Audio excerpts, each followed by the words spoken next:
Hello, येतोय आवाज? नमस्कार मंडळी. आचार्यात्रे कट्ट्यावर आपल्या सर्वांचं खूप खूप स्वागत आहे. आज आपल्याकडे सुंदर असं कार्यक्रम होत आहे, आनंदाचे डोळे. आणि आपल्याकडे त्याच्यासाठी आपले दिग्गज, आपले ज्येष्ठ श्रेष्ठ आणि आपल्या गायिका कृती सरदेसाई आपल्याकडे आलेल्या आहेत. त्या दोघांना मी व्यासपीठावर यायची विनंती करते.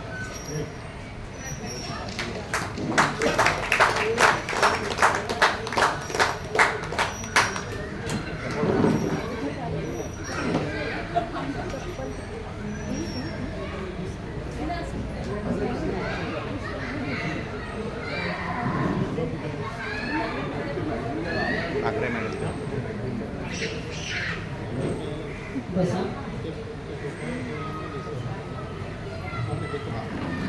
चंद्रशेखर ठाकूर यांचं स्वागत आपण पुष्प एक गुलाबाचं फूल देऊन करायचं आहे. तर मी अवश्य करायला विनंती करते, त्यांनी त्यांचं स्वागत करा.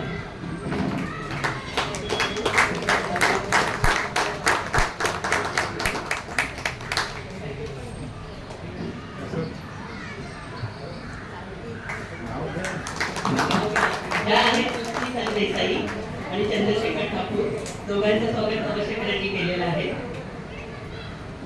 धन्यवाद.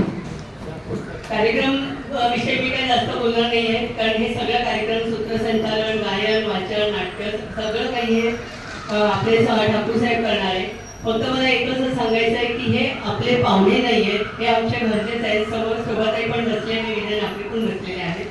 हे आमचे नेहमीचेच आहेत, कधी पण हात द्या कधी पण हजर होतात.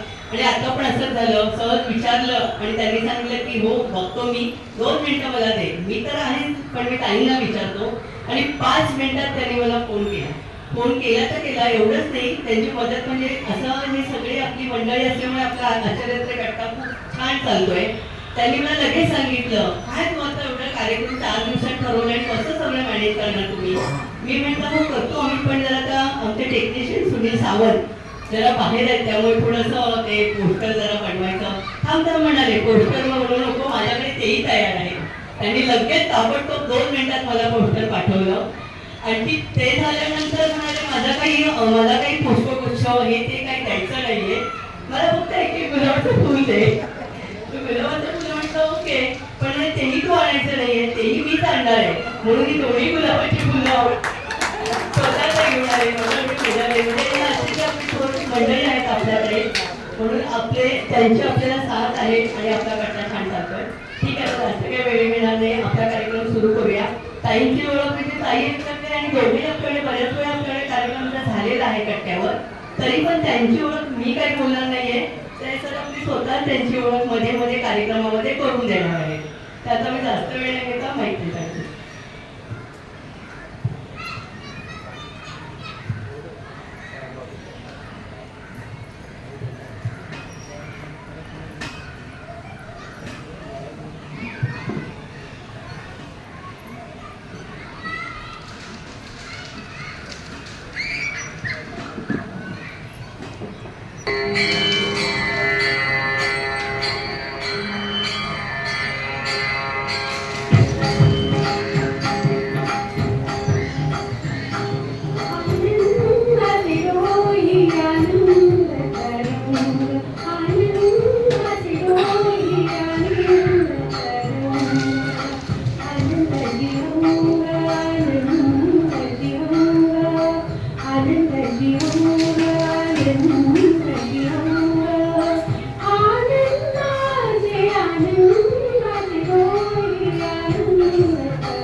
शीर्षगीताने कार्यक्रमाची सुरुवात झाली. आम्ही आता ह्या व्यासपीठावरती कितव्यांदा आलोय मला आठवत नाही, अगदीच वेळ आलोय. तिथे मला वाटतं दोनदा दुसऱ्यांदा आले आणि त्या मला पूर्वी विचारत की ते उपस्थिती कशी असते वगैरे. म्हटलं उपस्थितीमध्ये एक तर सातत्य असतं ना, तेवढी माणसं बरोबर तेवढी येतात ना. आणि म्हटलं उपस्थिती कमी असेल तरी काय फारसा फरक पडत नाही, कारण पुलंसारखी व्यक्ती त्या उपस्थिती कमी असेल तर वेगळ्या प्रकारे उपयोग करून घेते. ज्यावेळी अरुण दाते मुंबईत आले ना बऱ्याच वर्षापूर्वी, ते इंदूरला राहायचे, मुंबईत आले त्यावेळी पहिला कार्यक्रम त्यांचा कुठेतरी गाण्याचा ठेवला होता आणि त्या पहिल्या कार्यक्रमाला अतिशय तुरळक उपस्थिती होती, कारण अरुण दातेंचं नावही कोणाला माहिती नव्हतं. तर अरुण दातेंनी एक व्हिडिओमध्ये सांगितलंय की मी भाग्यवान की पहिला कार्यक्रम पुढे ठेवला आणि त्या पहिल्या कार्यक्रमाला माझ्या प्रत्यक्ष पु ल देशपांडे हजर होते. मला खूप आनंदाची गोष्ट आहे. पण म्हणाले मला जरा उत्सुकता वाटली की माझं नावही कोणाला माहिती नाही, उपस्थिती एवढी नगण्य आणि मुलं कसं काय कार्यक्रमाला आले. म्हणून म्हणाले पहिला मी त्यांना नमस्कार केला जाऊन आशीर्वादातून ते असू देवकडे. आणि मग मी विचारलं की माझ्यासारख्या माणसाचं नाव कोणाला माहिती नाही, तुम्ही माझ्या कार्यक्रमाला कसे काय आले. ते मुलं म्हणाले अरुण दाते ना काय झालं, गेलं महिनाभर माझी तब्येत बरी नाहीये, डॉक्टरांनी बाहेर पडायला मनाई केली. महिना झाला मला घरी बसून कंटाळा आला. शेवटी काल मी फॉलोअपसाठी डॉक्टरकडे गेलो आणि विचारलं बाबा किती दिवस चालायचं, किती दिवस घरी बसून राहावं. डॉक्टर म्हणाले तुम्ही असं करा, उद्यापासून थोडं थोडं बाहेर जात चला, फक्त एक पथ्य पाळा, जिथे कमी गर्दी असेल त्या ठिकाणी जा. म्हणजे कमी उपस्थितीवर कसं त्यांनी छान उपयोग करून घेतला. असो आपल्या सभोवती आनंदाचा डोह भरून आहे आणि ह्या डोहातला प्रत्येक तरंग हा आनंदाचा, म्हणजे एवढ्या आनंदाचा आहे की आनंद हा स्वतःच आनंदी होऊन गेलेला आहे. तर असा हा अनेक साहित्यिकांनी, कलाकारांनी आपल्याला दिलेला आनंदाचा ठेवा आहे. तुकाराम महाराज परमेश्वर भेटीसाठी आशिषले होते आणि तसेच आम्ही आपल्यासारख्या रसिकांच्या भेटीची अगदी उत्कटतेने वाट पाहतो आणि ह्या आनंदाच्या डोहातला प्रत्येक थेंब आपल्या सर्वांना नक्कीच आनंदी करेल असं मला वाटतं. शाळेत असताना एक सुभाषित वाचलेलं आठवतं, काव्यशास्त्र विनोदेनं कालो गचती धीमतां व्यसनेषुच मूर्खाणां निद्रया कलहे नवा. प्रगल्भ बुद्धिमान माणसांचा वेळ सगळा काव्यशास्त्र विनोदामध्ये जातो आणि मूर्ख लोक असतात ते व्यसन करणं, झोपा करणं, भांडणं करणं याचं घालवतात. अर्थात आपण सगळे पहिल्या कॅटेगरीत आहोत, त्यामुळे आज नाही घ्यायचं. तर महाराष्ट्रामध्ये आपण जन्मलो, मला असं वाटतं आपण खूप भाग्यवान आहोत, कारण महाराष्ट्रामध्ये अनेक दिग्गज व्यक्ती होऊन गेल्या आणि आजही आहेत. त्यामुळे आपण महाराष्ट्रात जन्मलो हे भाग्य असं मला नेहमी वाटतं. आणि अनेक दिग्गज व्यक्ती होऊनही गेले आणि आता देखील आहेत तो या महाराष्ट्रामध्ये. आणि उदाहरण सांगायचं झालं ना तर वेगवेगळ्या क्षेत्रातल्या व्यक्ती, लेखक म्हटलं तर राम गणेश गडकरी, कवी म्हटलं तर कुसुमाग्रज, नाटककार वसंत नागेशकर, अभिनेते प्रभाकर पणशीकर, वक्ते, आचार्य अत्रे, विचारवंत, शिवाजीराव भोसले, मधु दंडवते, शास्त्रज्ञ, जयंत नारळीकर, खेळाडू, सुनील गावस्कर, नाट्य निर्माते, मोहन वाघ, चित्रपट निर्माते, राजा परांजपे, गायक, लता मंगेशकर, संगीतकार श्रीनिवास खळे आणि अशी शेकडो नररत्न. ही नावं आपण ऐकली, सगळ्यांना माहिती असते, पण समाजामध्ये अशा अनेक व्यक्ती असतात की ज्यांची नावं सगळ्यांना माहिती असत नाही. त्या व्यक्तीबद्दल समाजाला नेहमी आदर असतो आणि प्रत्येक ठिकाणी जातो अशी माणसं भेटत असतात. मला नेहमी एक मोगऱ्याच्या मुलांच्या गजऱ्याची आठवण येते. आम्ही एकदा चिंचणीला गेलो होतो, ज्यांच्या घरी गेलो होतो चहाला, त्यांच्याकडे इतके मोगरीची फुलं होती, परडी भरून फुलं होती, बाजूला सुताचा गुंडा होता. त्या घरातली गृहिणीनी झटकन त्या मोगऱ्याच्या फळांचा गजरा केला आणि तृप्तीताईंना दिला. तर माझ्या मनात असं आलं की जी फुलं होती, दोरा होता, पण ज्या क्षणी त्या दोऱ्याने फुलांचा गजरा बनवला जातो त्यावेळी गजरा खूप सुंदर दिसतो, फुले दिसत असतात, पण जो दोरा फुलांना बांधून ठेवतो तो दोरा मात्र गजरा गजरा दिसत नाही. तशा अनेक व्यक्ती असतात, जसे आमचे राणे साहेब आहेत. लोक म्हणतात नेहमी छान कट्ट्याचे कार्यक्रम चालले, पण हा कट्टा बांधून ठेवण्याचं श्रेय त्यांना आहे. असं प्रत्येक ठिकाणी गेला की कोणी ना कोणी भेटत असतो. असो आणि आज दुसरी गोष्ट म्हणजे सांगायचं म्हणजे आता योगिनी ते म्हणाले ना, एक फुलं पण घेऊ त्यांनी सगळ्या ठिकाणी घेऊन जाते. माझाच कट्टा मी इथे समाजामध्ये ज्येष्ठनारी संघामध्ये तिथे आम्ही करतच असतो ना, तर इथे केलं की काही नाही. नाही कोकणात म्हणतात ना, तू धोकाल तू लगीन कर, तू तसं काही नाही. आणि आजची उपस्थिती छान आहे.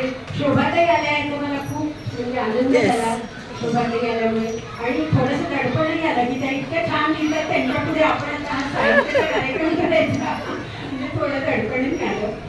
तर आपल्या प्रतिमेच्या रंगाने आणि तत्परतेच्या सुरांनी कलेला नवा साथ चढवणाऱ्या निवडक कलाकारांच्या मध्ये गदिमा आणि बाबूजी म्हणजे सुधीर फडके यांचा समावेश केल्याशिवाय ही यादी काही पूर्ण कला जाणार नाही कलाकारांची. कारण मराठी मनाच्या गाभाऱ्यामध्ये गेली 6 दशकं ह्या द्विमूर्तीचे शब्दसूर अखंड निनादत आहेत आणि अवीट गोडीच्या सुरामध्ये भावमधुर शब्दांमध्ये आणि मनाला स्पर्शणाऱ्या आविष्कारामध्ये मराठी रसिक अगदी चिंब चिंब भिजत आहे.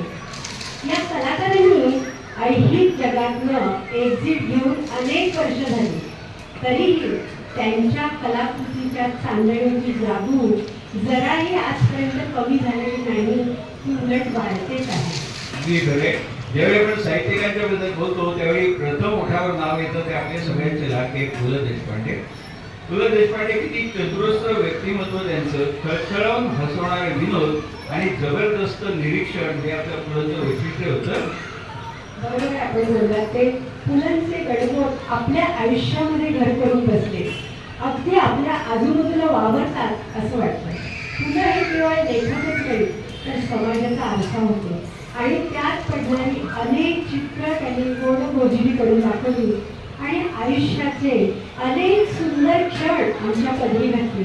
मला तर असं नेहमी वाटतं की पुढील पिढ्याही पुलंच्या साहित्यांच्या व्यासंगी राहत एवढं ईश्वराकडे मागावं असं वाटतं. आणि त्यांच्याबद्दल एक प्रासंगिक विनोद कसा असतो आणि तो पुलं कसा करतात त्याचा एक थोडक्यात किस्सा आहे. 1955 मध्ये पु ल देशपांडे आकाशवाणीमध्ये कार्यक्रमाचे प्रमुख होते. तर संचालक पुलंना म्हणाले की आता 2 ऑक्टोबर येणार आहे म्हणजे गांधी जयंती, तर त्यावेळेला आपण कुठला कार्यक्रम करायचा, तुम्ही काय ठरवलं आहे का? पुलंना एकही क्षणाचाही म्हणजे तेवढाही वेळ लागला नाही, पटकन ते म्हणाले मला असं वाटतं गांधीजींना मौन फार प्रिय, त्यामुळे मला असं वाटतं आकाशवाणीनं मौन पाळावं आणि दिवसभर कुठलाही कार्यक्रम ठेवू नये. सगळे संचालकांसकट सगळे हसले आणि अर्थात कार्यक्रम झाला 2 ऑक्टोबरचा, पण एकदम प्रासंगिक विनोद कसा पटकन करायचा हे पुलंच करू लागले. पुलंनी एकडे लिहिलंय की वर्तमानपत्र उघडलं की गुन्हेगारीच्या बातम्या त्या मनाने जास्त असतात, पण हे गुन्हेगारीच्या बातम्यामध्ये काही नावं असतात ना, ती ठराविक नावं असतात. गुड्डू, बबन्या, पक्या, याकूब वगैरे अशी सगळी ती नावं असतात. ते म्हणतात कधीतरी अशी गुन्हेगारीची बातमी आपण वाचली का पेपरामध्ये की गणेश बर्वे आणि नितीन कुलकर्णी या 2 नामचीन गुंडांनी मध्यरात्री रेल्वेच्या यार्डात प्रवेश करून तिथल्या रखवालदाराचा खून केला आणि रेल्वे यार्डातला माल लुटून नेला, अशी बातमी कधीतरी पेपरात वाचली. म्हणतात हे बर्वे, साठे, गोरडा, सापटे, डाकू जसे ही माणसं काय जास्तीत जास्त गुन्हा करतील.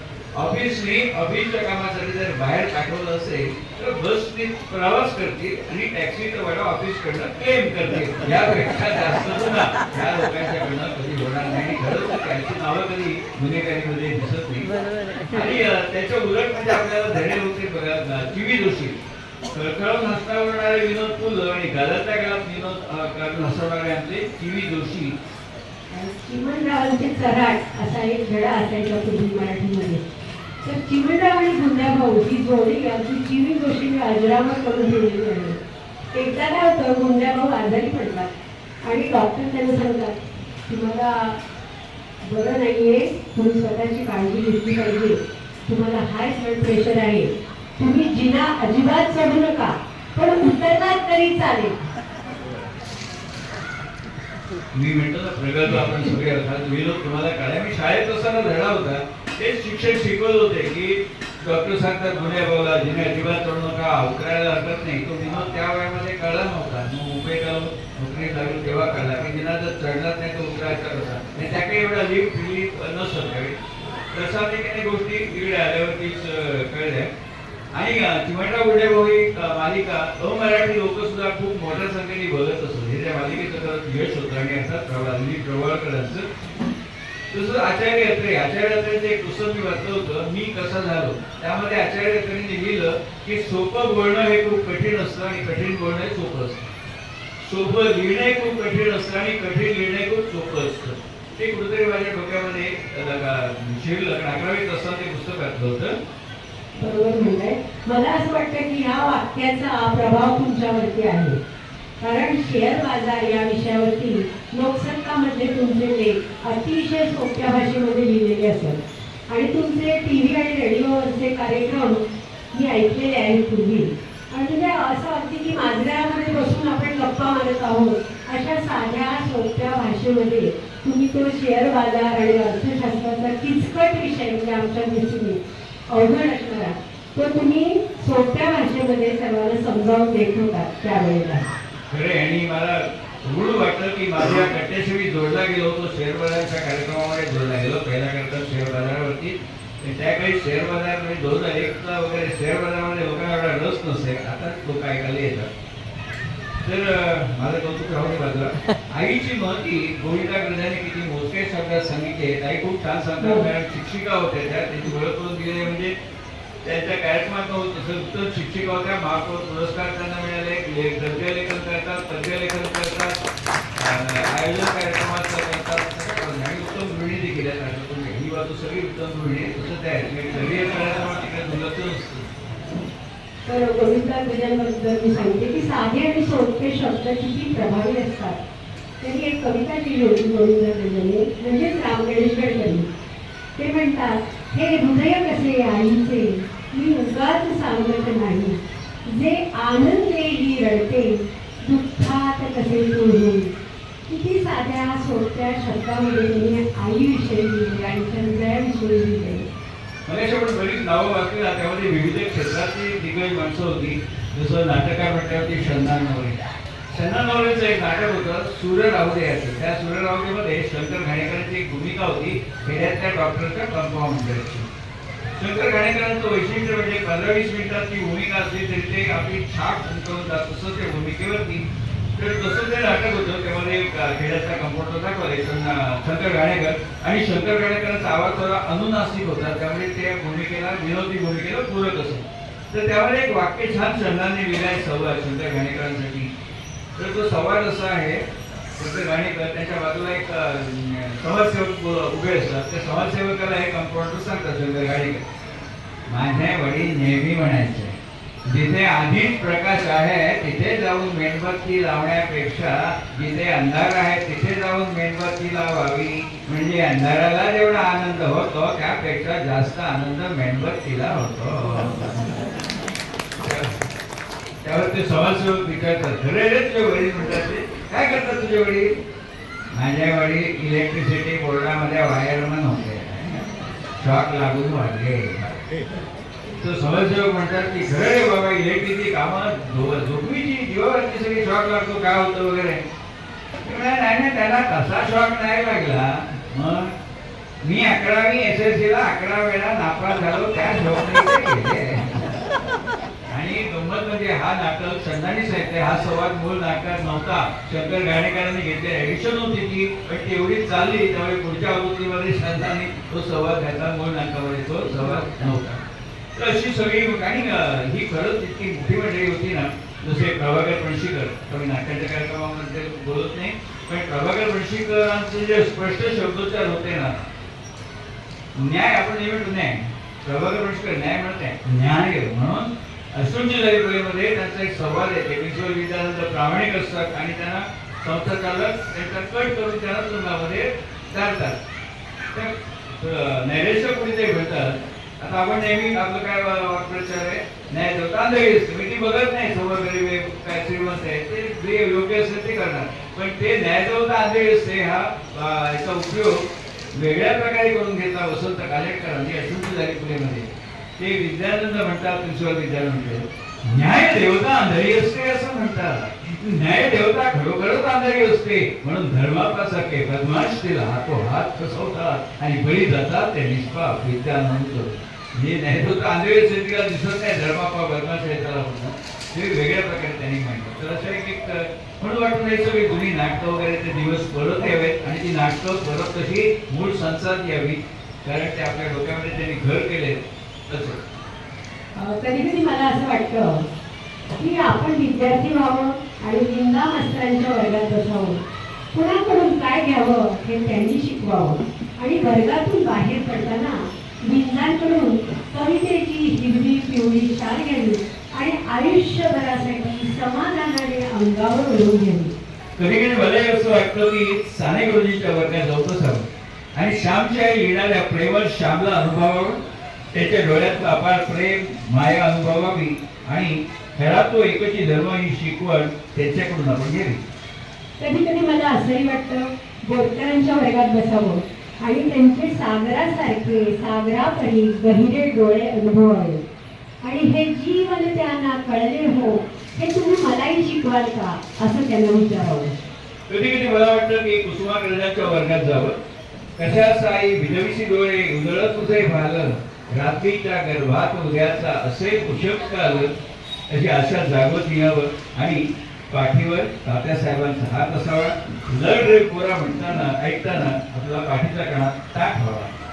कधी कधी असंही वाटतं शांताबाईंकडे जावं आणि ऋतू हिरवा ऋतू परवा तुला कुठे भेटता हो हे त्यांच्याकडून जाणून घ्यावं. कधी कधी मला असं वाटतं की माझे जीवन गाणे लिहिणाऱ्या पाडगावकरांच्या वर्गात एक टक्कर मारावी आणि त्यांना विचारावं, व्यथा असो आनंद असो तुम्ही गात कसे राहता, आनंदाच्या रसात न्हात कसे राहता आणि पाडगावकरांच्या चष्म्या आडच्या मिश्किल पण प्रेमळ डोळ्यात खोल खोल डोकावून बघावं आणि शतदा प्रेम करावं तर रहस्य त्यांच्याकडून समजून घ्यावं. कधी कधी असंही वाटतं की बालकवींच्या गावी जाऊन आणि पाय टाकून जळात बसलेला तो औदुंबर अनुभवावा, सुंदरतेच्या सुगणावरचे गवत चुंबून घ्यावे आणि आनंदी आनंदकडेच्या झऱ्या मनसोक्त न्हावून निघावे.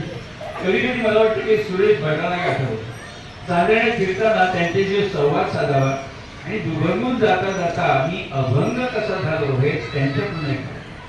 कधी कधी असंही वाटतं ग्वाल्हेरला भारत आंबे यांच्याकडे जावं, दिवसभर तिथे राहावं, त्यांच्या कवितेचा गोडवा त्यांच्याकडूनच अनुभवावा, त्यांच्याबरोबर सायंकाळी मावळत्या दिनकरांना प्रणाम करावा आणि तिन्ही सांगाही परत परत ऐकावं आणि पुन्हा पुन्हा भेटण्याचं वचन द्यावं. भारतांबे यांच्या कितीतरी सुंदर कविता होत्या आणि त्यांच्या कितीतरी कवितांची पुढे छान छान गाणी देखील झाली. मला वाटतं त्यांच्या कवितांची आपल्याकडे एक एक ओळ तुम्ही म्हणून दाखवली तरी चालेल, कारण भारतांबे तुमचे अतिशय आवडते लेखक कवी आहे. अगदी अगदी एक एक आनंद. बोला. हो, माझे अगदी आवडते कवी आहेत ते. कळाच्या लागल्या जीवा मराठी ईश्वरा ठाव्या, कुणाला काय होत्याचे कुणाला काय सांगाव्या. कळाच्या लागल्या जीवा धनतनी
प्रेमाचं आणि लटक्या भांडणाचं असं गीत भारत आंबे यांनी लिहिलं आणि ते आजही अतिशय लोकप्रिय आहे. कधी कधी मला असं खूप काही वाटतं, कवी आणि कविता यांचं प्रेम हृदयात जागतं. कवी असतात परमेश्वराचे दूत, जे घेऊन येतात प्रतिभेचं लेणं. तुमच्या माझ्यासाठी जे असतं नक्षत्राचं लेणं. तुमच्या माझ्यासाठी जे असतं नक्षत्राचं लेणं. ते गाणं तुम्ही ऐकलं, टाळ्या पण वाजवल्या.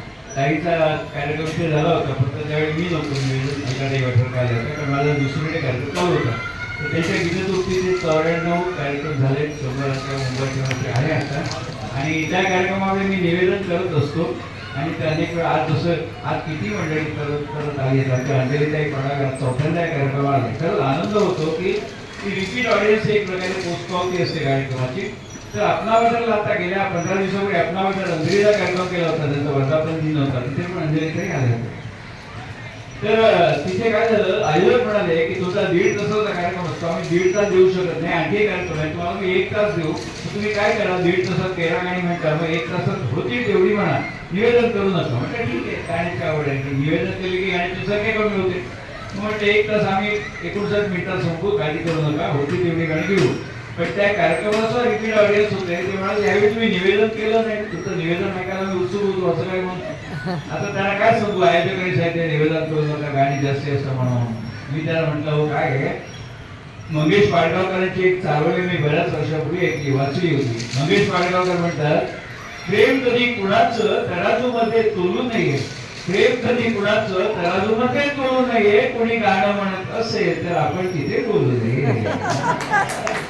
त्यावेळी सुचला की परमेश्वरी कृपा. आता आपण मंगेश पाडगावकरांचा अनुभव सांगितला, त्यांची चारोळी वाचली. तर त्यांचा एक असा अनुभव मंगेश पाडगावकरांनी लिहिलाय की पुणे विद्यापीठामध्ये साहित्यिक संमेलन होतं आणि त्या ठिकाणी मंगेश पाडगावकर अध्यक्ष होते. त्यांची व्यवस्था वसतिगृहामध्ये एका ठिकाणी केली होती आणि सकाळ झाल्यावरती मंगेश पाडगावकर उठले आणि त्यांनी समोर पाहिलं तर वसतिगृहाच्या पुढे एक छोटीशी बाग होती आणि त्या बागेमध्ये बरीच छान छान फुलं त्यांना दिसली आणि त्याच्यामध्ये एक त्यांना फुल दिसलं, ते अतिशय मोठं टपोरं आणि खूप सुंदर दिसलं. दिसत होतं ते. त्याचा रंगही आकर्षक आणि त्यांना इतकं आवडलं ते फूल. पण आपल्याला झालेला हा आनंद कोणाजवळ सांगावा म्हणून ते बघत होते की कोणाजवळ मी आता हे बोलू की किती छान फुले असं. तेवढ्यामध्ये त्यांना त्या वसतिगृहामधला एक स्वयंसेवक विद्यार्थी जो होता तो दिसला. त्याला त्यांनी जवळ बोलवलं आणि सांगितलं, बाळ जरा इकडे ये. बाळाला म्हणाला काय काम आहे? त्याला नाही, हे जे फूल आलेलं आहे ते किती सुंदर दिसतंय आणि खूप छान आहे. त्याचं नाव तुला माहिती आहे का काही? तर तो अतिशय वृक्ष प्रकारे तो विद्यार्थी म्हणाला, सर मला माहित नाही, मी केमिस्ट्रीचा विद्यार्थी आहे. म्हणजे बघा, आनंद सुद्धा एखाद्या गोष्टीचा घेता येत नाही अशी काही माणसं असतात. काही काही माणसांच्या आयुष्यामध्ये आनंद घ्यायचं टाकायला ते विसरलेला असतो. पण आपले फुलं एकदम ह्याच्या विरुद्ध म्हणजे फुलांनी वेगवेगळ्या फुलाविषयी वेगवेगळी क्रियापदं वेगवेगळी विशेषणं वापरली आहेत ती खरोखर ऐकण्यासारखी आहेत. मला तर ताई छान प्रकारे सांगतात. तर अतिशय खूप छान फुलांची फुलं असंच मी म्हणते त्या कवितेला. कारण फुलं हे नुसते फुलांचे नाही तर असे असं वाटते की शब्दांचे व्यापारी आहेत फुलं आहे. तर फुलांची फुलं.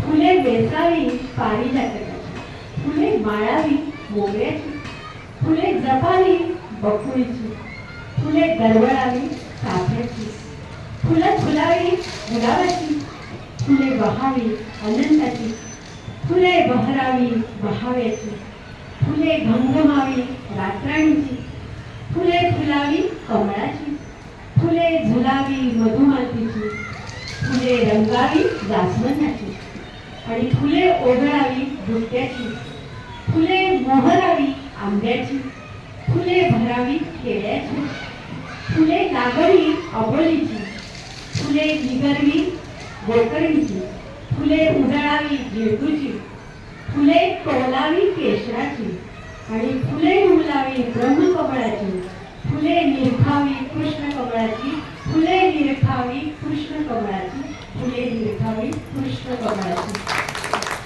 अतिशय सुंदर आणि प्रत्येक विशेषण त्याला ते योग्य आहे प्रत्येक फुलाला. मला त्याच्यामध्ये फुले तोलावी केशराची इतकं आवडलं. केशर महाग असतं म्हणजे त्यांना ते प्रत्येकाला योग्य असेल असं विशेषण त्यांनी दिलंय.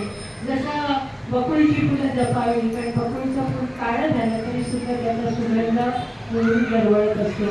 तर अशा प्रकारे अगदी हे शब्दांचे व्यापारी आहेत फुलं.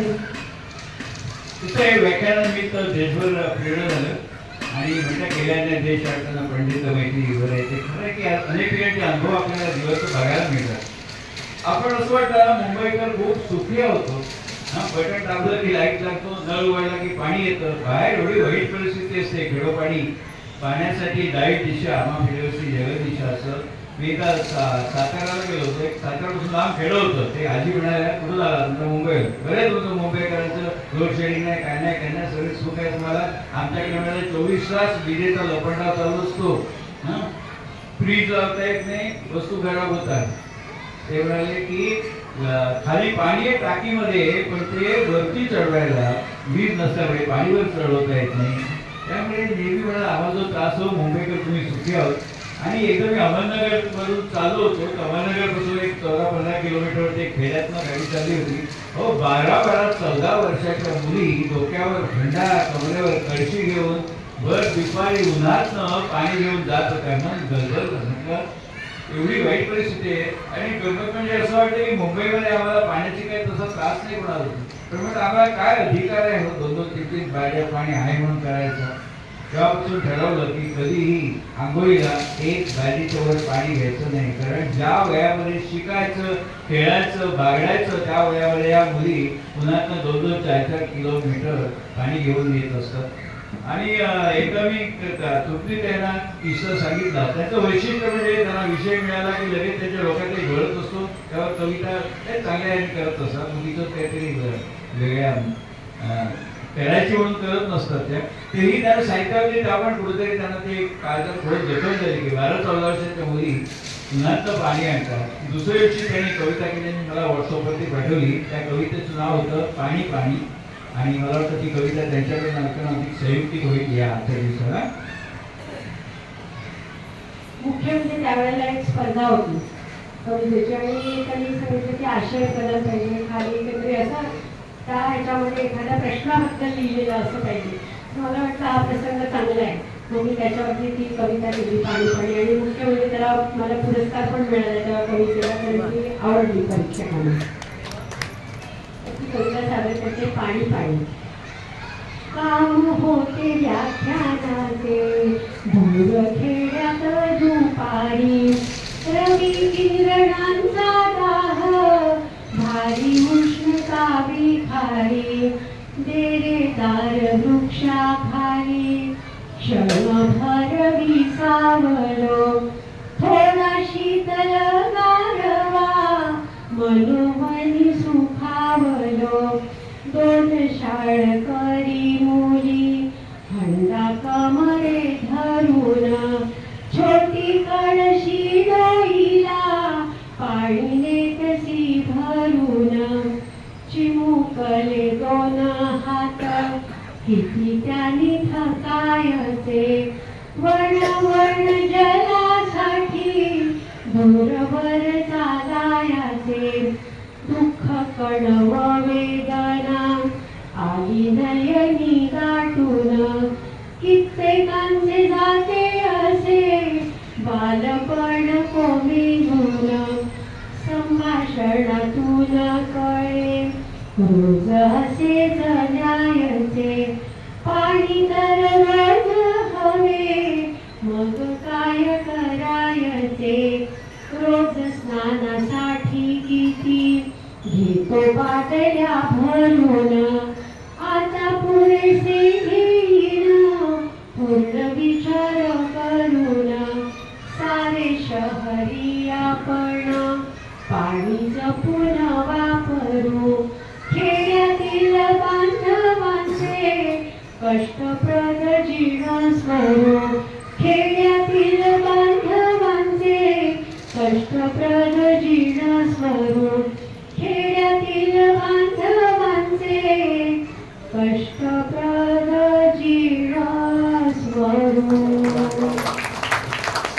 गोरेगावला प्रबोधन आहे ना, तिथे अनेक वेळा कविता वाचनाचे कार्यक्रम असतात. तर तिथे एकदा तृप्ती त्यांनी कविता वाचली होती. ती कविता वाचल्यावरती ज्या सुद्धा संचालिका होत्या त्या एकदम इतक्या त्याच्यात घडून गेल्या ना, कविता संपली ह्या खाली उतरल्या, पण त्या बोलून गेल्या त्या घडून गेल्या. आणि मग भांडवल म्हणाला सॉरी, एवढी त्या कवितेमध्ये वाहून गेले. डोळ्यासमोर चित्र उभं राहिलं की काय 12-14 वर्षाच्या मुली म्हणून.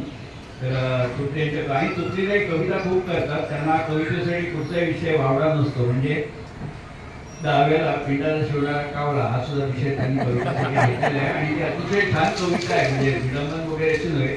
आणि उत्तम कविते त्या भागाशी सांगितलं. त्यांनी आजपर्यंत एकूण 522 कविता लिहिल्या आहेत. आणि त्यापैकी 254 कवितांना पुरस्कार आणि सन्मानपत्र मिळाले आहेत.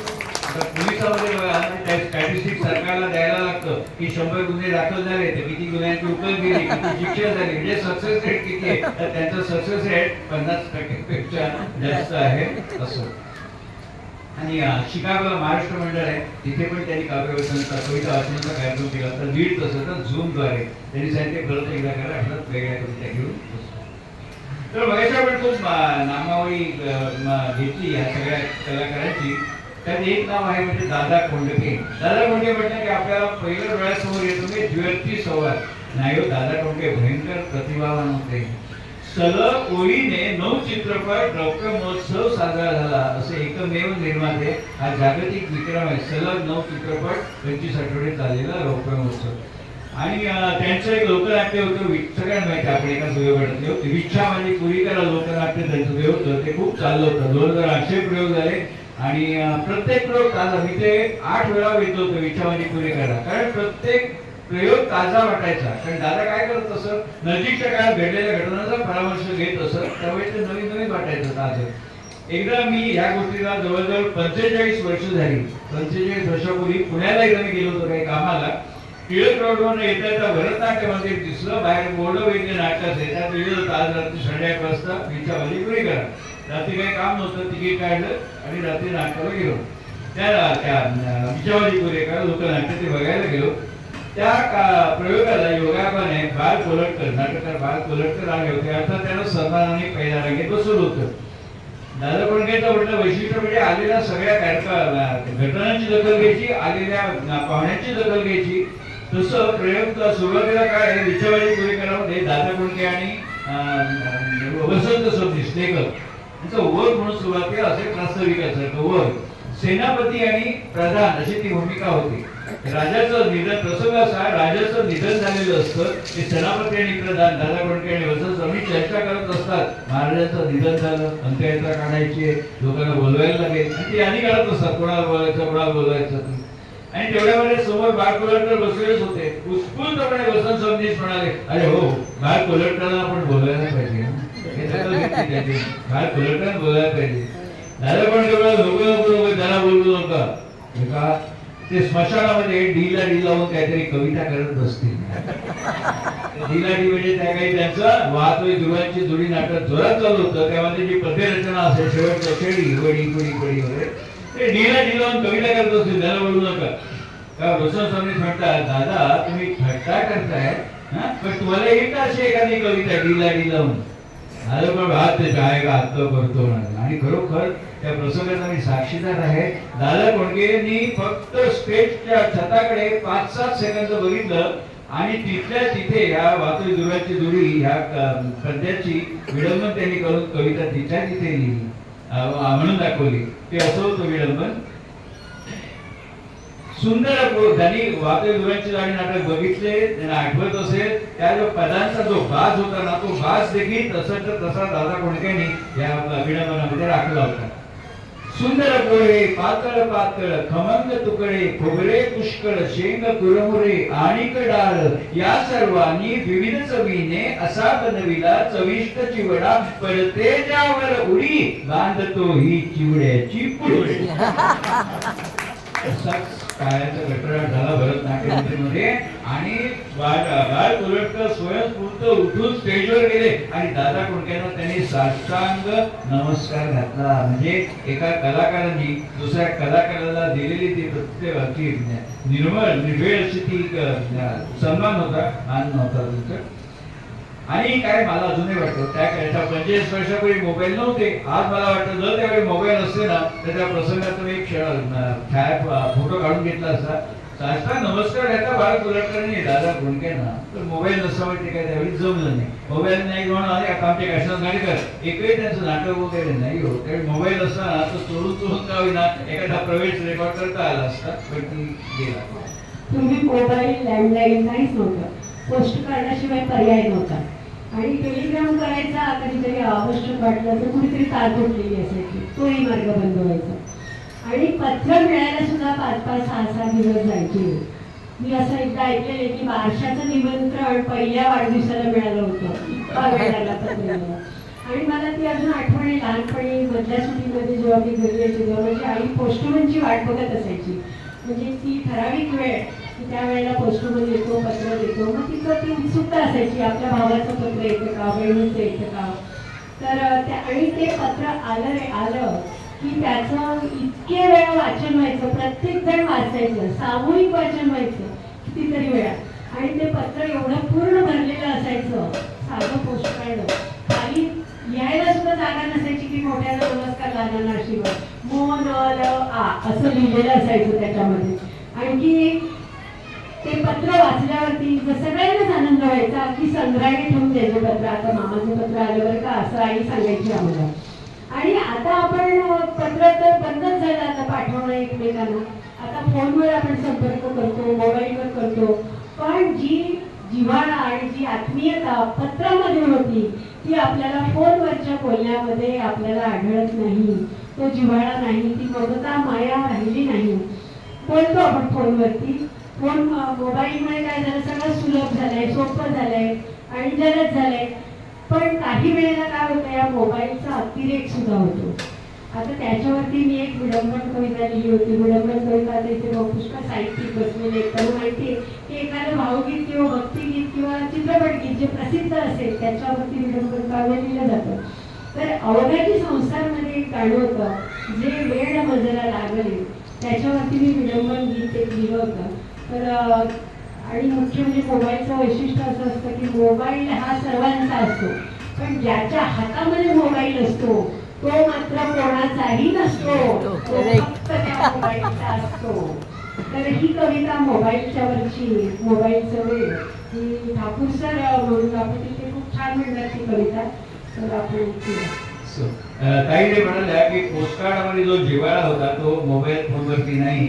तसं इथे मी नेहमी येतो, बाहेरही कार्यक्रम होत असतात, अनेक वेळा मोठ्या मोठ्या 300-300 रुपयाचे पुष्पगुच्छ देतात, भेटवस्तू देतात, पण इथे जो जिव्हाळा आहे ना तो त्या जाडजूड पाकिटात कधीही नसतो. म्हणून मला इथे जे वैशिष्ट्य वाटतं ना, ते म्हणून मला पुष्पगुच्छ वगैरे नको. इथे एवढा आनंद असतो, तुम्ही लोक ज्या प्रकारे मला चेहऱ्यावर दिसत असतो, तो आनंद असतो, तो जिव्हाळा असतो, तो पाकिटात नसतो किंवा भेटवस्तूमध्ये नसतो, पुष्पगुच्छामध्ये देखील नसतो. म्हणून मी ते म्हटलं उद्या 250-300 रुपये खर्च करू नका. आणि दुसरं मी घरचाच आहे, प्रमाणे असो. तर काही वेळा ते मोबाईलवरचं विडंबन, अवघाची संसार चित्रपटामध्ये एक छान गीत होतं, जे वेळ बदलायला लागेल ते छान. काही वेळा जसं की गाजलेलं गाणं असेल त्याच्यावरती विडंबन होतं, जे चांगलं असतं त्याचीच कॉपी होते. तर ते मी म्हणून दाखवतो मूळ गाणं. जे वेळ मजला लागले तुझलाही ते लागेल का, माझ्या मनीची ही व्यथा कोणी तुला सांगेल का. जे वेळ तुझला लागले आता कधी संपेल का, माझ्या मनीची ही व्यथा कधी सांग तुझ समजेल का. जे वेळ तुझला लागले जागेपणी हातात तो, जागेपणी हातात तो, ध्यानी मनी अन स्वप्नी तो, किती गुंतला तू त्या सवे अस्वस्थता उमगेल का. जे वेळ तुझला लागले उठता सकाळी रोज तू, उठता सकाळी रोज तू, जाई नजर त्याच्याकडे, होई चहा किती थंड हा, नच लक्ष ही खाण्याकडे. जे वेळ तुझला लागली मनी भीती मजला वाटते, मनी भीती मजला वाटते, मिट जा मुठ बोलणे आपुले, आभासी जगती रंगता, संवाद सारे संपले. जे वेळ तुझला लागले आता कधी संपेल का, माझ्या मनीची ही व्यथा कधी सांग तुझ समजेल का. जे वेळ तुझला लागले. सर्वांना याचा अनुभव असेलच. जसे हा चित्रपट कधी ना हा YouTube वरती आहे, अभयाची संसार चित्रपट अजूनही. त्यामध्ये आपल्याला आठवत असेल एक किस्सा असा आहे की राजाभाऊ गोसावी आणि शरद कळवळकरांच्या भूमिका आहेत. त्या दोघे तरुण असतात, लग्न झालेलं नसतं, भाड्याच्या खोलीत राहत असतात. तर 2 महिन्याचं भाडं थकतं आणि घरमालक सांगतात उद्या खोली रिकामी करायची. त्यांच्यापुढे प्रश्नचिन्ह उभं राहतं, जायचं काय त्यावेळी. तर तेवढ्यामध्ये असं होतं की राजाभाऊ गोसावी यांनी कुठेतरी स्पर्धेमध्ये कविता पाठवलेली असते आणि त्या कवितेला पहिलं पारितोषिक मिळाल्याचं पत्र येतं आणि 200 रुपये बक्षीस असतं. तर ते पत्र घेऊन ते दाखवतात मालकाला राजाभाऊ गोसावी की 4 दिवसाची अवधी द्या, कारण मनी ऑर्डर येणार आहे, मला बक्षीस लागलेले. मालक बोलतो ठीक आहे, 4 दिवसात येईल मनी ऑर्डर, काय हरकत नाही. आणि आनंदाची बातमी सांगायला राजाभाऊ गोसावी आता खोलीत जातात जिथे शरद कळवळकर कपड्यांना इस्त्री करत असतात. ते जुन्या काळाचं छान दाखवलंय, कोळशाची इस्त्री वगैरे ती करत असतात इस्त्री. ते राजाभाऊ जाऊन सांगतात, ए शहरात थांब जरा, इस्त्री बाजूला ठेव रे, मी काय सांगतो ते आनंदाची बातमी आहे. मग सांगतात तसं माझ्या कवितेला पुरस्कार मिळाला, 200 रुपये बक्षीस, तर आपल्या हाताला खोली रिकामी करायची गरज पडणार नाही. हे ऐकत असताना शरद कळवळकर इस्त्री करत असतात ना, इस्त्री ठेव म्हणून ते अशी तशीच इस्त्री ठेवतात आणि पुढचं ऐकत. आता मला सांगा, ज्यावेळी चित्रण झालं त्यावेळी इस्त्री गरम नक्कीच नसणार, पण तिथे जर प्रसंग दाखवायचा तर असं इस्त्री करताना ती अशी करून ठेवायला पाहिजे ना, आडवी, ती शरद तळवलकरांनी आडवी केली नाही, तशीच ठेवली.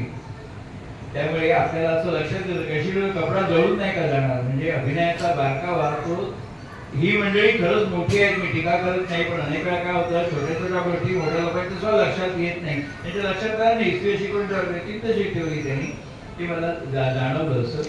पण पुन्हा सांगतो त्यांच्या टीका करत नाही, आपण त्याचा आनंद घ्यायचा.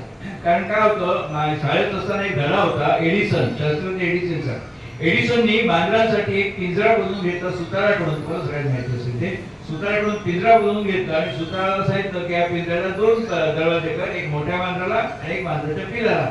सुतार म्हणाला काय करायचं आहे, मोठ्या मांजरासाठी जे दरवाजा केला त्यातनं पिलू पण जाऊ शकतं ना. हे एडिसनच्या लक्षात आलं नाही, सुताराच्या आलं. म्हणून सुतार एडिसन पेक्षा हुशार नव्हे, तशी छोटी गोष्ट वरी टाकण्याच्या लक्षात आली नाही आली शरद तळवलकर. गमत नाही कसं होतं बघा, शरद तळवलकरांच्या लक्षात आली नाही, राजगोसाईंच्या लक्षात आली नाही, कॅमेरामॅनच्या लक्षात आली नाही, दिग्दर्शकाच्या लक्षात आली नाही, तिथे लाईट वगैरे करणारे स्पॉटलाईट असं कोणाचं ते लक्षात आलं नाही.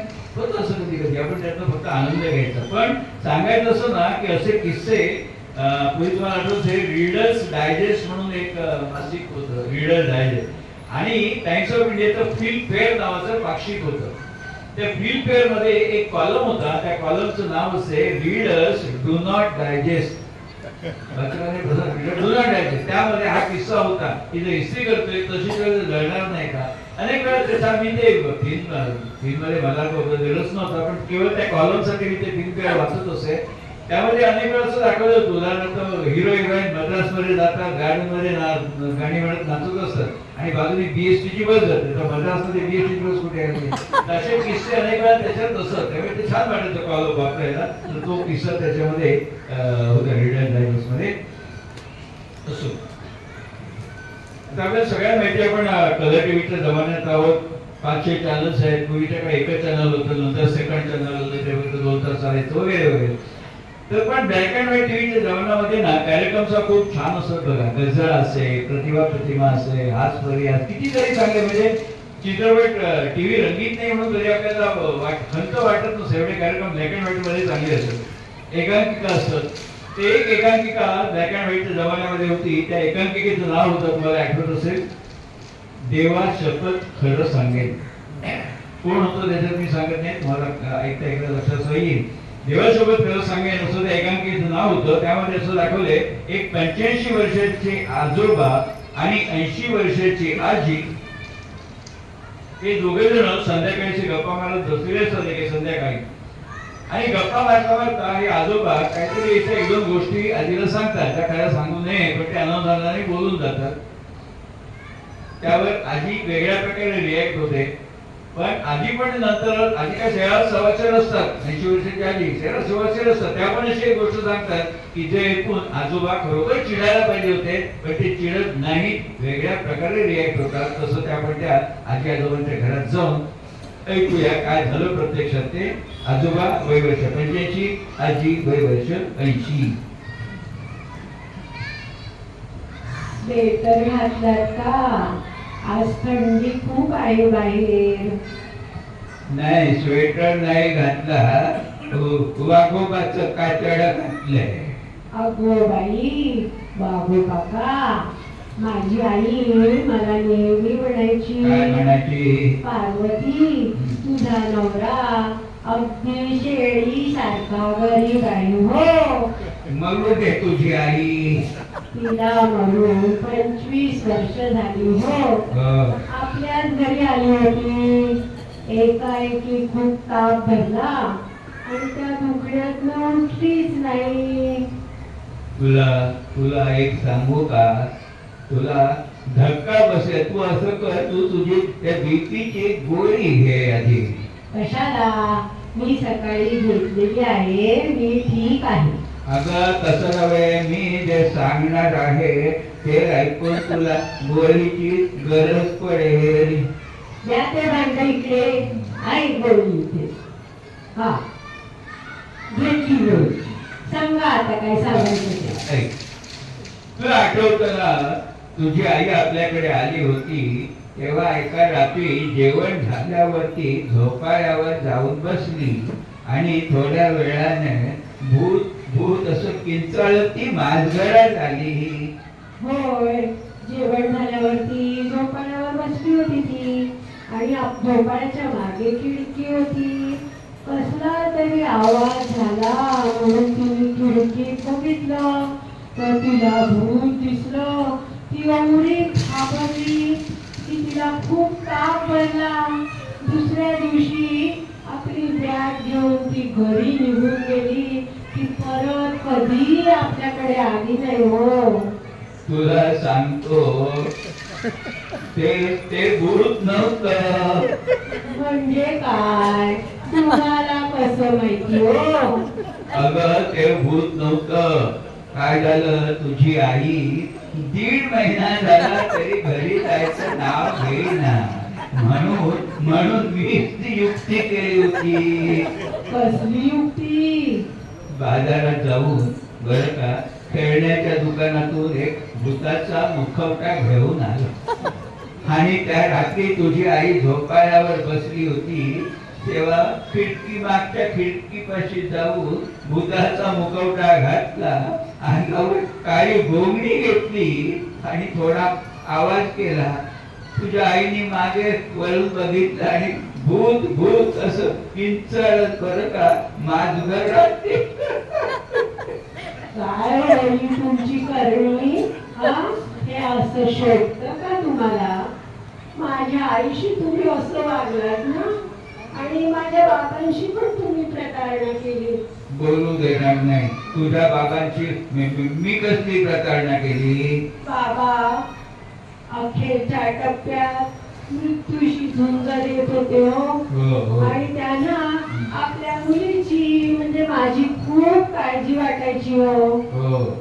कारण तुम्हाला असा दारूचा जुगारूचा माझं कसं होईल ही त्यांना सतत चिंता असायची हो.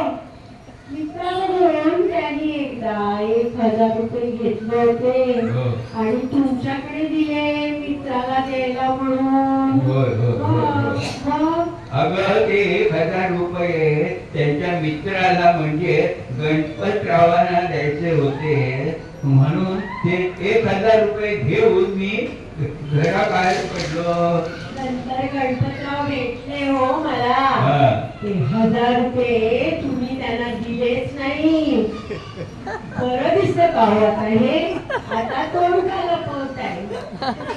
दुसरं म्हणजे मृत्यूशय्येवर तुम्ही वचन दिलं माझ्या बाबांना. कसलं वचन? उद्यापासून दारू आणि जुगार सोडेल असं. किती शाळेसारखं वचन दिलं तो. मला अगदी खूप खूप आनंद झाला होता हो त्यावेळेला. तुला पार्वती तुला एक सांगू का? सांगा. वर्षभर आधी पाणी पितो. काय नको सारखं पाणी काजू आहे. मला काय मारायचे की काय तुम्हाला? बोला तुम्ही, ऐकते मी. बोला. अगं तुझ्या बाबांकडून 1,000 रुपये घेऊन मी बाहेर पडलो, पण ते 1,000 रुपये गणपतरावांना दिलेच नाही. माहिती हो मला. पैसे काय त्या पैशाचं ते सांगा. सांगतो. ते पैसे घेऊन मी अड्ड्यावर जाऊन जुगार खेळलो आणि बऱ्यापैकी हरलो आणि ते हरल्याचं दुःख विसरायसाठी बरं का बार मध्ये जाऊन दारू पीत बसलो. पण माझ्या बाबाने तुम्ही वचन दिलं होतं ना, काय? उद्यापासून दारू जुगार सोडेन असं. अगं उद्यापासून दारू सोडेन म्हणून सांगितलं होतं, आजपासून सोडेन म्हणून कुठे सांगितलं होतं? कमाल आहे बाबा या माणसाची. परमेश्वरा सोडव रे बाबा मला या माणसापासून. आता मीही तुम्हाला एक गोष्ट सांगणार आहे. बर बर, मग तू असं कर, ते सांगण्याआधी तू पाणी पी. नको, मी सांगते ते ऐकल्यावर तुम्हाला पाण्याची गरज लागेल.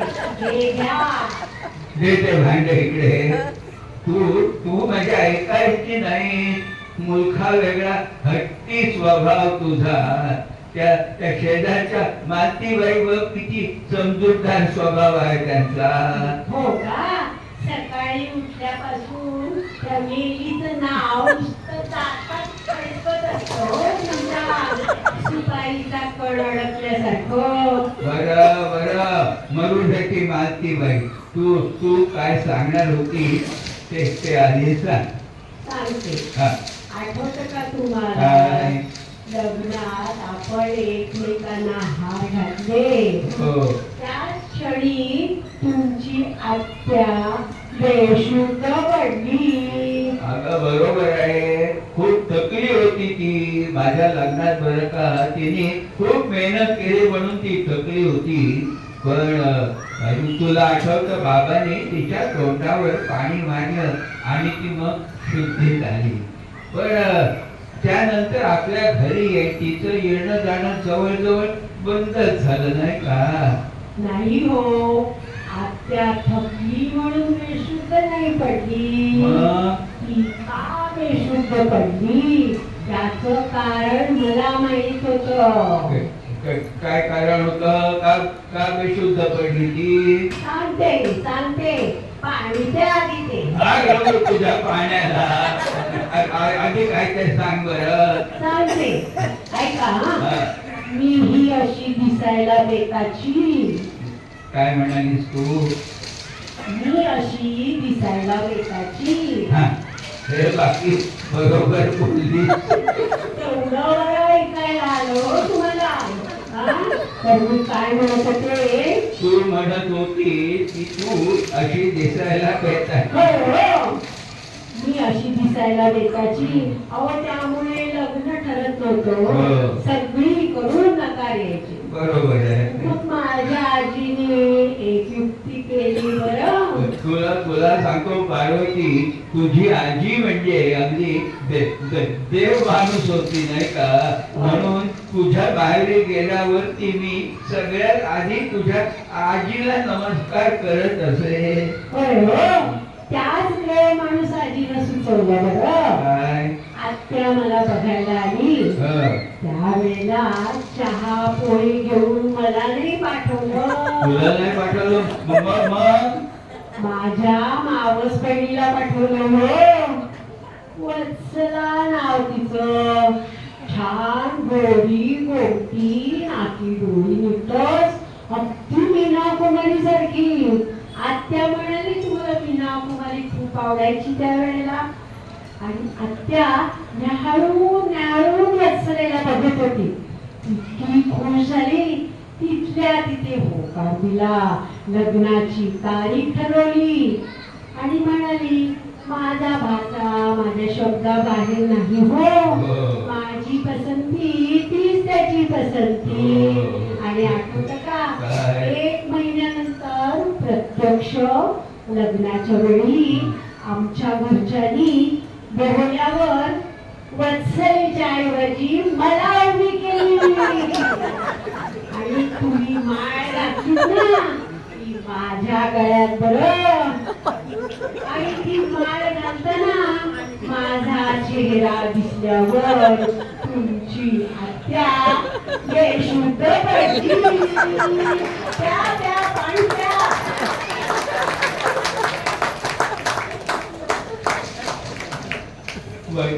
वत्सला सध्या कुठे असते? आहे गो बाई या माणसाची.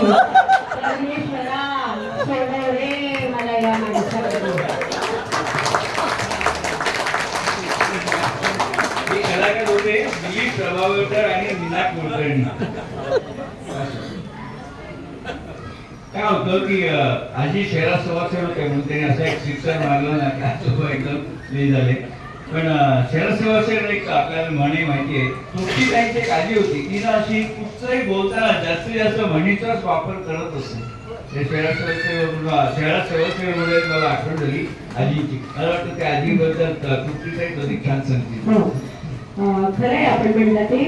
माझी आजी कोणतंही वाक्य बोलताना म्हणीचा वापर करायची आणि खूप गंमत वाटायची त्यावेळेला. अर्थ कळायचा नाही मग मी तिला अर्थ विचारायचे म्हणीचा.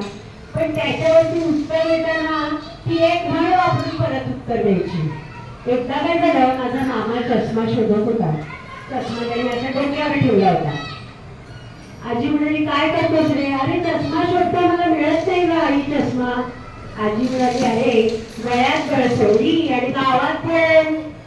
मी तिथेच होते बसले. मी विचारलं आजीला, काय गळ्याचा अर्थ काय? ती म्हणाली, अगं काय नाही ग, काखेत कळसा आणि गावाला वळसा. आताही त्या म्हणी आठवतात आणि तिची आठवण येते नेहमीच. तर अशीच एक शिक्षिका होती आणि ती म्हणी वापरायची. आपल्या मुलाशी बोलताना सुद्धा म्हणीच्या भाषेमध्येच त्याच्याशी बोलायची.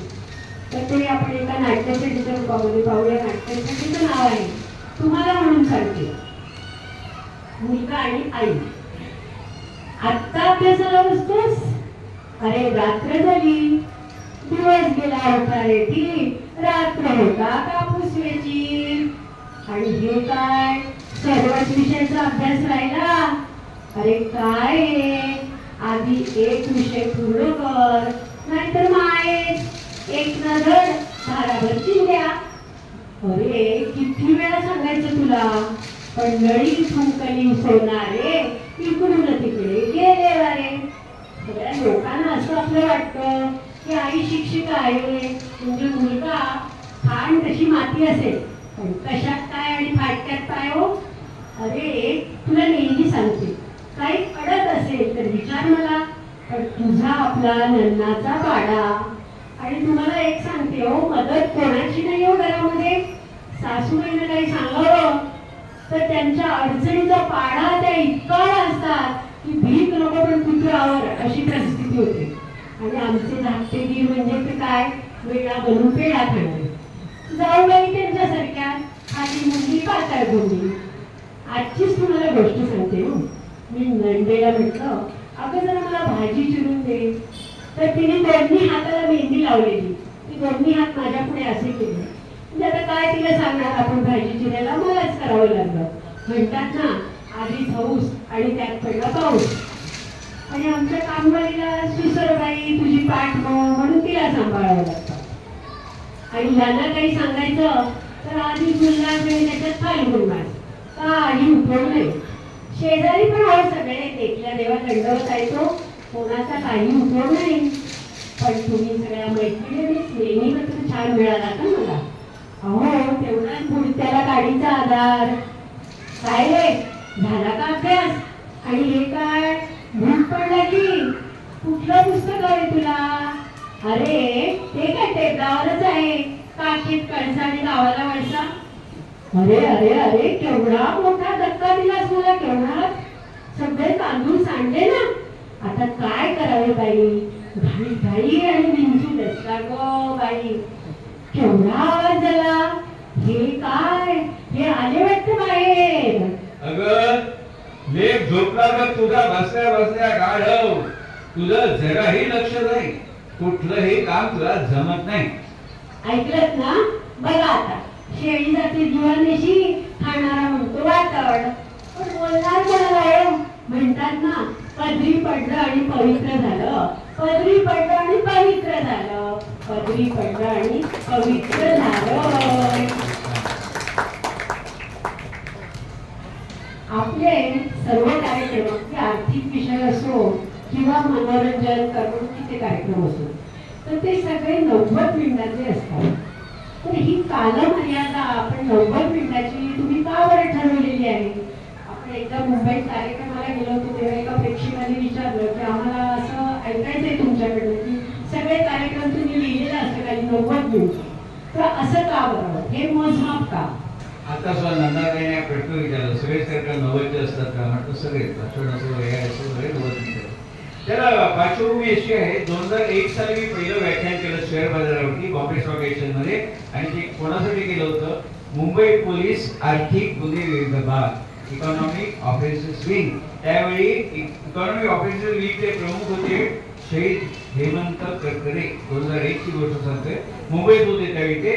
तर एक दिवशी ते हेमंत करकरे साहेबांचा फोन आला की शेअर बाजारामध्ये गुन्हे व्हायला सुरुवात झाली आहे, तर आम्हाला उकल करायची गुन्ह्याची, म्हणजे आम्हाला शेअर बाजाराची कार्यपद्धती माहिती पाहिजे. तर आम्ही लोक तुमच्याकडे येऊ, तर आम्हाला जरा समजावून सांगा हे कसे व्यवहार कसे होतात. तर हेमंत करकरे साहेब EOWचे प्रमुख आणि त्यांचे 70 अधिकारी स्टॉक एक्सचेंजला BSc ला आले होते आणि त्यांचे साहेब म्हणाले की बाबा काही प्रेझेंटेशन पाहिजे तू दे, त्याला व्यवस्थित समजावून सांग. आणि मग करकरे साहेबांनी मी विचारलं की म्हटलं एवढा सगळा विषय चालतो, एवढा आम्हाला झिरो माहिती आहे शेअर बाजाराबद्दल, सगळं मुळापासून सांगा. तर म्हटलं बाबा किती वेळ तुम्ही देणार, किती वेळ मी बोलू, म्हणजे त्याप्रमाणे स्लाईडची संख्या कमी जास्त करणं, भाषण करणं मी आधी तालीम करतो, ते सांगितलं तेवढं करायचं. तर म्हटलं किती वेळ तुम्ही मला देणार, किती वेळ बोलू मी. तर करकरे साहेब म्हणाले ठाकूर तुम्ही अमुक इतकी मिनिटं बोला, असं आमचं तुमच्यावर काहीही बंधन नाहीये, तुम्ही हवा तेवढ्या वेळ बोलू शकता. मी खुश झालो, म्हटलं आता कसा सविस्तर विषय जरा वाटता येईल म्हणून. तर ते म्हणाले तुम्ही हवा तेवढा वेळ बोला, अमुक मिनिटं बोला, तसं तुमच्यावर काही बंधन नाही, फक्त आम्ही मंडळी इथे जे 70 लोक आलो ना या ठिकाणी फक्त 90 मिनिटं बसणार आहोत, तुम्ही हवा तेवढा वेळ बोलू नका. त्यावरून बोध घेतला की अशा कार्यक्रमासाठी 90 मिनिटं हा आदर्श वेळ आहे. आणि दुसरं म्हणजे पोलीस लोक सुद्धा बऱ्यापैकी विनोद करू शकतात. आणि हेमंत करकरे साहेबांवर आठवण झाली की मध्यंतरी ज्यावेळी शहीद झाले ना त्यानंतर साधारणपणे 6 महिने झाले होते, माझा एक ठाण्याला कार्यक्रम होता आणि त्या कार्यक्रमाला हेमंत करकरे साहेबांच्या वहिनी आल्या होत्या. मी काही ओळखलं नाही, त्यांनी सांगितलं मी असं, त्यांना पहिल्या रागीत बसवलं आणि भाषण करता करता मी सहज उल्लेख केला, म्हटलं शहीद हेमंत करकरे साहेबांच्या वहिनी आता आपल्याकडे आले आहेत. पण तुम्हाला सांगतो मराठी माणूस किती प्रगल्भ असतो. मी एवढंच ऐकलं हेमंत करकरे साहेबांच्या वहिनी आज आले कार्यक्रम ऐकायला. सगळी माणसं एकाच वेळी उठून उभी राहिली आणि जे स्टँडिंग ओवेशन म्हणतात मानवंदना, सगळी एका मी टायटल होतं त्यांच्यासाठी एकदा गर्वत्यांना, म्हणजे ही मानवंदना हेमंत करकरे साहेबांना होती, त्यांच्या वहिनी आले म्हणून. हा मराठी माणसाचा प्रगल्भतेचं एक मी उदाहरण सांगतो. नाही तर हल्ली काय होतं सगळं सांगायला जातं, इसके लिए जोरदार टाळ्या होत्या वगैरे, इथे जर टाळ्यांचा व्यतिरेक असतो ह्याच्यासाठी टाळ्या. आणि अनेक वेळा निवेदन पुन्हा एकदा यायचे, अरे एकदा वाजवलं ना पुन्हा एकदा. आणि चांगलं असेल तर लोक वाजवतात टाळ्या, कधी सांगायला लागत नाही. पण मला अजून आठवतं की एकाच वेळी लोक सगळे उभे राहिले आणि त्यांना मानवंदना दिल्यासारखंच होत होते. त्याच्यात मराठी माणसं खरंच प्रगल्भ असतात. आता तुम्ही देशभरामध्ये हजारो व्याख्यानं दिली. आता या व्याख्यानाच्या दरम्यान कधीतरी काही ना काही गमती नक्कीच झाल्या असतील, तर त्याच्यातला एखादा प्रसंग ऐकायला आवडेल. खूप झाले अशा, ते डोक्यात सगळं असतं. मी हल्ली ना टिकून घेतो असे टॉपिक्स, तेव्हा ते लिहायचा विचार आहे, स्मृतींची चाळता पाने म्हणून घडले येतं. तसं एक मास होतो, या गोष्टीला झाली 5-7 वर्ष. कोल्हापूरला दसरा चौकात राजर्षी शाहू सभागृह मोठा हॉल येतो, तिथे सकाळ दैनिकांनी मध्ये व्याख्यान ठेवलं होतं शेअर बाजारावरती आणि त्याचे प्रायव्हेट वगैरे बँक ऑफ इंडिया. तर सकाळी इतकी प्रसिद्धी केली होती ना, संध्याकाळी 5चा कार्यक्रम लोक येऊन 5:15 सगळ्या खुर्च्या भरल्या, तरी लोक येत होती. तर सकाळी विनंती केली सगळ्या खुर्च्या पुढे घ्या म्हणून. मग मागे शेवटची रांग आणि भिंत आहे, त्या जागे 100-100 लोक उभी होती, तरी लोक येत आहेत. शेवटी पहिली रांग आणि पोडियम ह्याच्यामध्ये लोक उभी राहिली, कारण खुर्च्या संपल्या सगळ्या. आणि त्यावेळी मी बाहेर गेलो होतो, म्हणजे गॅलरीत गेलो होतो, का बँक ऑफ इंडियाची मंडळी यायची होती, प्रायव्हेट होते, ते आल्याशिवाय कार्यक्रम सुरू होणार नाही. मी वाट बघत होतो, ते आले की कार्यक्रम सुरू व्हायचा म्हणून. तेवढं बँक ऑफ इंडियाची गाडी दिसली, मी आत आलो. आता वगैरे ते आले की कार्यक्रम सुरू करायचं म्हणून. तर तुम्हाला सांगतो मी त्या गॅलरीतून पहिल्या रांगेत येईपर्यंत मला येताच येईना, म्हणजे सेकंड क्लासला जेवढी लोक उभी असतात ना ट्रेनला, तशी लोक उभी होती त्या कार्यक्रमाला. आज येणार कसं धक्कावरून ते येता येत नाही. आणि बहुतांश मी महिलाच होत्या. मी ते एका महिलेला म्हटलं ताई जरा मला आज चवले ना, हो ते एवढं खेकस आहे म्हणजे अंगावर आज उभं राहायला जागा नाही, हात पिढे जातात. मला राग आला नाही अजिबात, एवढा खेकस जागा नाही. मग मी त्याला सांगितलं ताई एक सांगू का काय, मी आज गेलो नाही ना तर कार्यक्रम सुरू व्हायचा ना, हो मला जायला. मग त्यांनी जागा करून दिली आणि त्यांनी बघितलं की तिथून येऊन मी पोडियमवर गेलो, माईकचा दावा घेतला, तेव्हा त्यांना कळलं की आता वागताय म्हणून. सहज माझी नजर गेली, एवढं त्यांचा चेहरा खजील झाला होता ना. नंतर कार्यक्रम झाल्यावर थांबल्या म्हणा, सॉरी यार भाऊ म्हणते मी काय अमिताभ बच्चन नाही, मला काय तुम्ही ओळखणार. आणि मी म्हटलं एन्जॉय केलं त्या गोष्टीचा, मला राग अजिबात नाही. असे की भेटताना बरेच आहेत. काही मंडळींच्या वरती माझ्यावर शेअर बाजारचा स्टॅम्प पडला होता ना, तो आता तुम्ही पुन्हा बोलवता, सुरुवातीला पण बोलवत तसं राणे साहेब, मी सांगितलं ना करमणुकीचा कार्यक्रम आहे म्हणून. हो तुम्हाला सगळे ज्येष्ठ नागरिक सांगा तुम्हाला बोलू, पुढच्या वेळी आमचा वर्धापन दिनाला तुम्हाला बोलू किंवा आमचं ह्याच्याला बोलू, आमचं व्याख्यान मला असं त्यावेळी बोलू. पण कोणी बोलवत नसतं, कारण त्यांना वाटतं शेअर बाजार म्हणून सकाळी करमणुकीचे कार्यक्रम करणार. आता ते त्या फेजमधून आता मी बाहेर पडतो, सुरुवातीला ते बोलतो. तशी एक रत्नाकर मतकरी म्हणतात त्यांच्यावर काय शिका पडलेला असो की गुढ कथा गुढ करा बेरा लिहिलेला. पण रत्नाकर मतकरींनी एक छानशी कविता लिहिली आहे, ती ताई त्या वाचनात आली. ते शोधक पत्रकारिता म्हणतात ना, तसं त्यांचं नित्य नव्या काय काय शोधत असतात म्हणून कार्यक्रमामध्ये वेगवेगळेपणा येतो. नंदताई म्हणाला सगळा बदल हे थोडं थोडं करत असतो आम्ही. तर तशी एक कविता रत्नाकर मतकरींची त्यांच्याकडून आपण ऐकूया. इथे कोणी शिक्षक असतील तर त्याला नक्की वाटले की शिक्षकांच्या ट्रेनिंगमध्ये ही कविता अच्युत ठाकूर आणि सोमनाथ परब यांनी शिकवली होती आम्हाला. पण ती मुलांकडून नीट करून घ्यायची, मुलांना शिकवायची या दृष्टीने. स्वर्गाचे आकाश गंगा, गंगेला सोनेरी घाट, घाटाला पायऱ्या 100, घाटाला पायऱ्या 100, झाला आनंद आली बहार, झाला आनंद आली बहार. घाटाशी लाविला एक स्वर्गीय कल्पतरू, घाटाशी लाविला एक स्वर्गीय कल्पतरू. तरुला फांद्या 100, तरुला फांद्या 100, झाला आनंद आली बहार, झाला आनंद आली बहार. तरुच्या फांदीवर फुले फुलती नक्षत्राची, तरुच्या फांदीवर फुले फुलती नक्षत्राची. फुलाला पाकळ्या 100, फुलाला पाकळ्या 100, झाला आनंद आली बहार, झाला आनंद आली बहार. सुटलं वार जरात फुले विखुरली पाण्यात, सुटलं वार जरात फुले विखुरली पाण्यात. तरंग उठले 100, तरंग उठले 100, झाला आनंद आली बहार, झाला आनंद आली बहार. गंगेला आला पूर, अहो पुराचं पाणी चढलं, गंगेला आला पूर, अहो पुराचं पाणी चढलं. बुडाल्या पायऱ्या 100, बुडाल्या पायऱ्या 100, झाला आनंद आली बहार, झाला आनंद आली बहार. स्वर्गात आकाश गंगा, गंगेला सोनेरी घाट, घाटाला पायऱ्या 100, झाला आनंद आली बहार, झाला आनंद आली बहार, झाला आनंद आली बहार. आपण सगळी एकाच वयोगटातली मंडळी आहोत, त्यामुळे जुन्या गोष्टीमध्ये आपण नक्कीच रमतो. तसं एक ना जुना चित्रपट म्हणा, जुनी नाटकं. एक जुना चित्रपट होता 1970 सालचा. त्या चित्रपटाचं नाव होतं साधू और शैतान. मेहमूदचा चित्रपट होता तो. त्यामध्ये मेहमूदचा मोठी भूमिका होती. तर त्यामध्ये जे चित्रपट दिग्दर्शक, नाट्य दिग्दर्शक खरं एवढी महान माणसं असतात ना, एकेका छोट्याशा गोष्टींना त्या माणसाची व्यक्तिरेखा उभी करतात.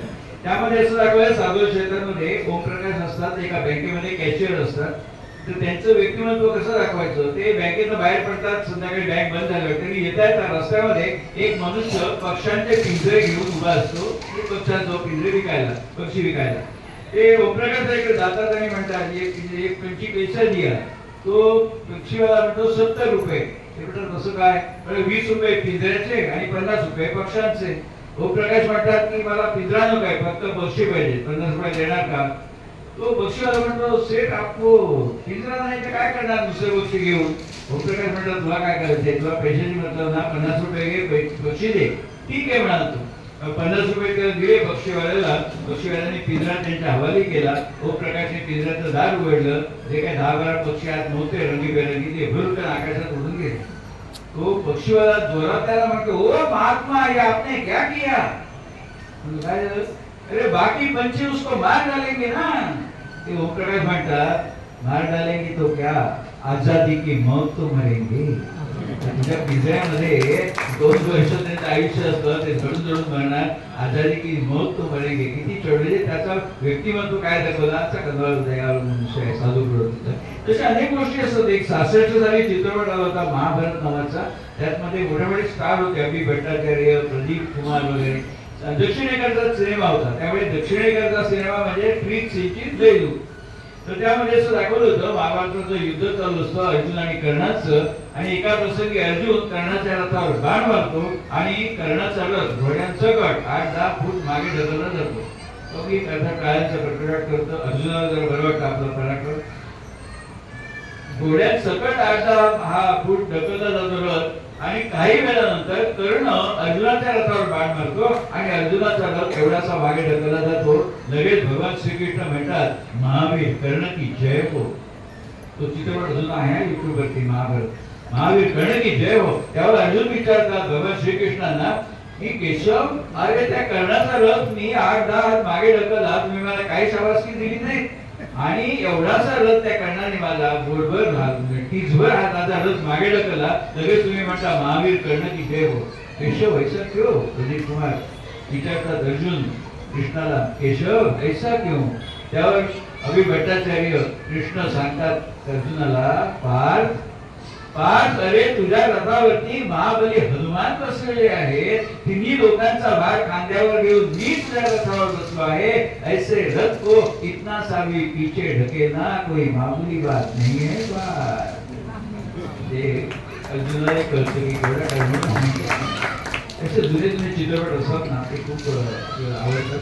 तर आपण समारंभाकडे आलो आहोत.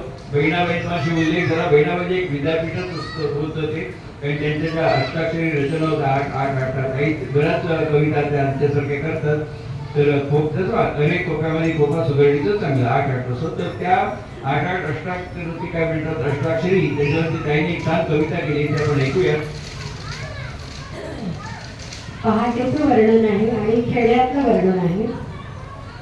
रम्य वेळ पहाटेची बिंदू कृमांवर, नवरूप निसर्गाचे दाट धुके धरेवर, हलकेच किल बिल हळूवार थर थर, कल्पवृक्ष डोलताना दिसे देखावा सुंदर, रमणीय वनश्री घेई धुक्याची चादर, जशी पांघरून शाल श्वेत वर्णाची धूसर, रवी किरणे सोनेरी ते जाळली वसुंधरा, अलगद धुके दूर जाग येतसे पाखरा, क्षणभंगुर जीवन जर तरसे सारे, गिरी जाणून मानवा रंग जीवनाचे न्यारे, जोडी खिल्लारी बैलांची किती दिसते देखणी, किती वर्णावे तयांना आता ठेवते देखणी, किती वर्णावे तयांना आता ठेवते लेखणी. बहिणाबाई डोळ्यासमोर उभे राहिले. त्याच्याबरोबर मी 94 कार्यक्रमामध्ये गाण्याचं निवेदन केलं. गाणं काय फार झालं नाही, पण अनेक गोष्टी शिकलो त्यांच्याकडनं. त्या आता म्हणाल ना, सर्वसाधारणपणे कसं असतं, आता ठेवते लेखणी, आता ठेवते लेखणी. मी 40 वर्ष मागे गेलो. प्रोफेसर चित्रपट शम्मी कपूरचा, आवाज देके हमें तुम बुलाओ, मोहब्बत में इतना न हमको सताओ, न हमको सताओ. ताईनं मी म्हटलं ते सताओ कधी मला त्याला शास्त्र आहे हो. गरज काय बोलल्या, मला सगळं डोक्यात गेलं. त्याला शास्त्र आहे की गाणं क्लोज होताना सताओ हे म्हणायचं म्हणून. आणि दुसरं म्हणजे प्रेक्षकांना पण कळतं की गाणं आता संपत आलंय. आपण इथे सगळे मालवण प्रेमी आहोत. अनेक मंडळी आमच्या देवगड तालुक्यातली. त्यांना मी म्हटलं की राणे साहेबांच्याकडे काय 25-30 मंडळी घेऊन गेले होते. ते खूप सगळ्यांनी एन्जॉय केलं. तर एक मालवणी ठसका आपण हे घेऊया आणि मग एक थोडंसं जुनं गाणं म्हणून आपण सुरुवात करूया.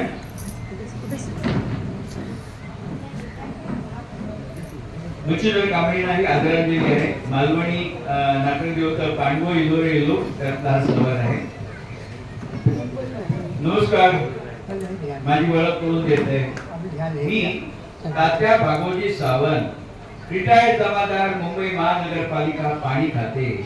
मुंबई ठरावायचं ठिकाण Rangari बदलचा विलायट road लोअरपर्यंत, Mumbai number 13.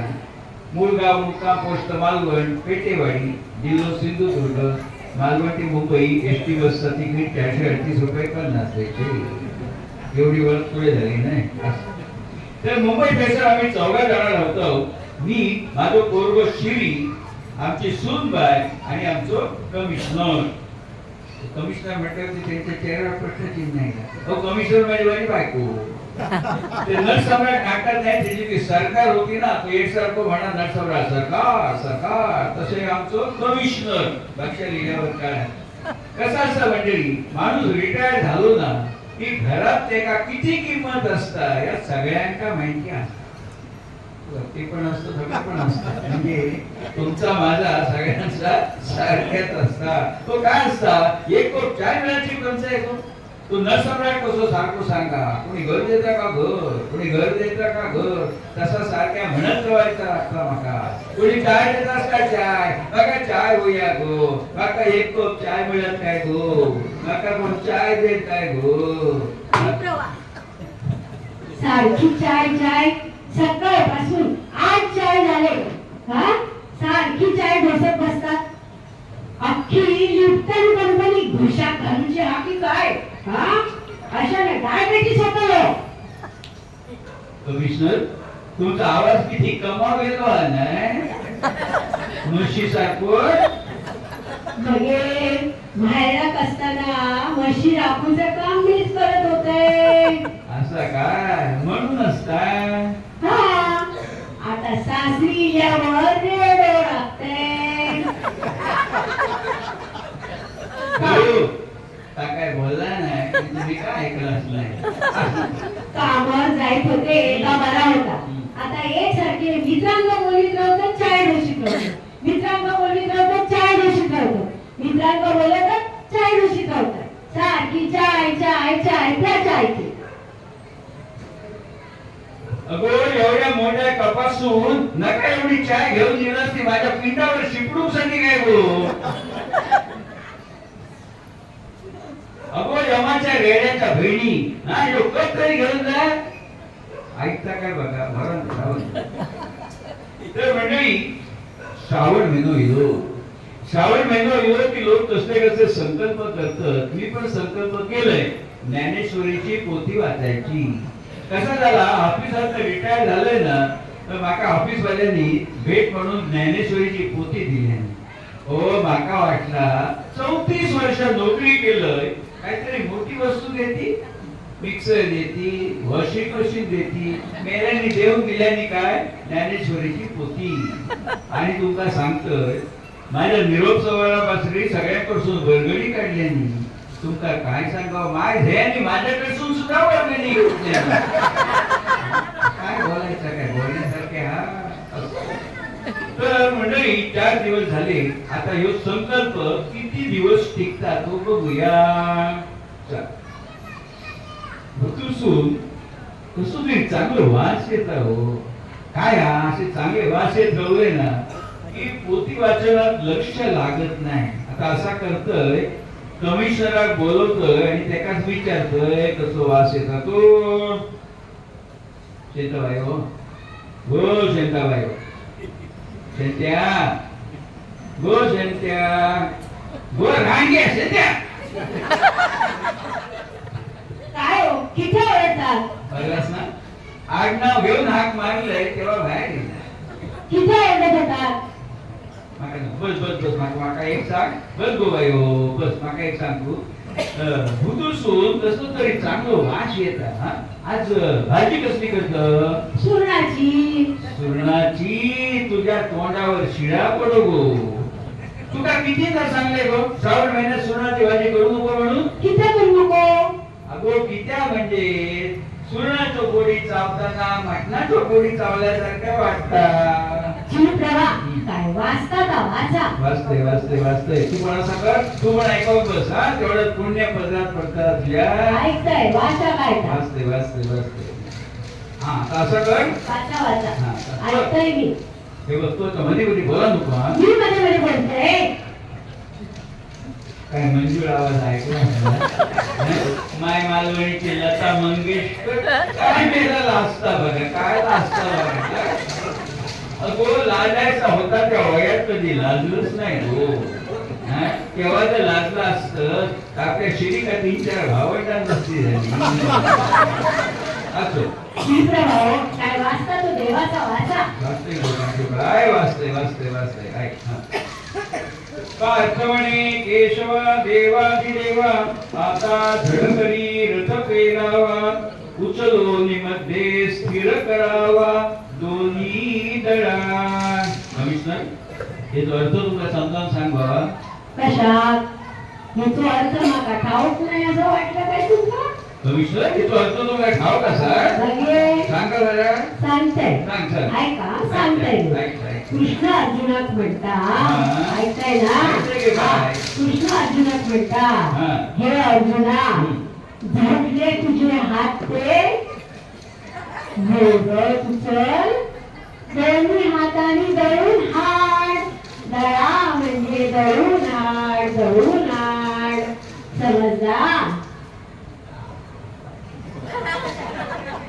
Commissioner तुमची हुशारी बघून ज्ञानेश्वर माऊलीचो रेडो सुद्धा तुमच्या पायावर डोक्यात टेकला. मेला जोडता अर्थ सांगता अर्थ सांगता काय म्हणजे ती कामं पडली होत. बसा चाय पी. नाही जर पहिल्यांदाच मग आयुष्यात एवढा घालायला. तर आता हे आज पोती वाचून होईल तसं वाटत नाही. उरलेला आता उद्या पुरा करूया.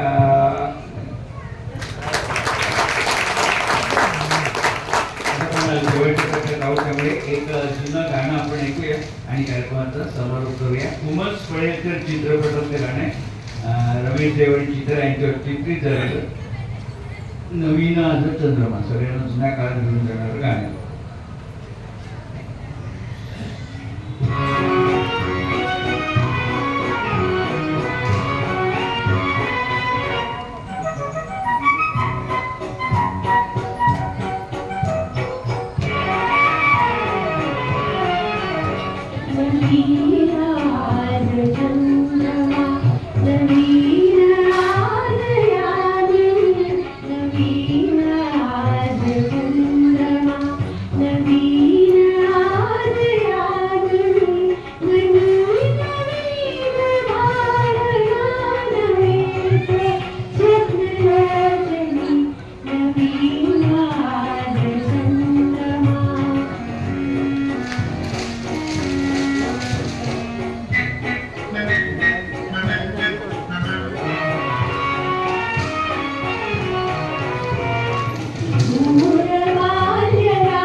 चंद्र अंबरी अनादि धुंद्रयामिनी यौवनात तू नवी मदीय प्रीत स्वामिनी घरन पीत कुंज वैसये सुहासिनी वैसये सुहासिनी नवीन आज चंद्रमा.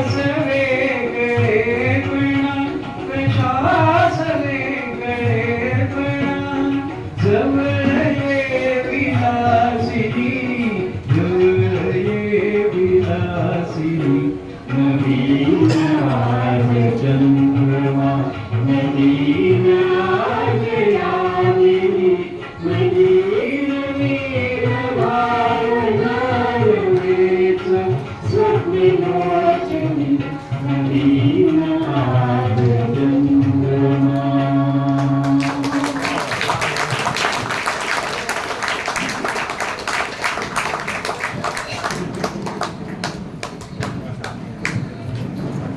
खूप खूप सुंदर. मला वाटतं 1.5 तास 2 तास जवळ बोलणार कार्यक्रम संपवणे असं वाटतं. सगळ्यांचं निखळ मनोरंजन त्यांनी केलेलं आहे. आज एक सांगायचं आहे, आपले सभासद आणि सर्वांचे मित्र सहकारी विकास खोपकर यांचा आज 71वा वाढदिवस आहे आणि आपल्याला जी काही कॉफी मिळाली आहे त्यांच्यातर्फे त्यांनी स्पॉन्सर केली आहे. तर सर्वांनी त्यांना आपल्या वाढदिवसाच्या शुभेच्छा त्यांच्यातर्फे त्यांच्या आणि तुम्ही त्यांना नंतर द्या. आता मी ह्या कार्यक्रमासंबंधी 2 मिनिटं शोभाताईंना बोलणार आहे आणि त्यानंतर मीना आपले आभार मानणार आहे. शोभा रिस्ट्रिक्शन नाही आहे. हा म्हणजे असं मी बोलताना 2 मिनिटं बोलले काय बोलू शकते.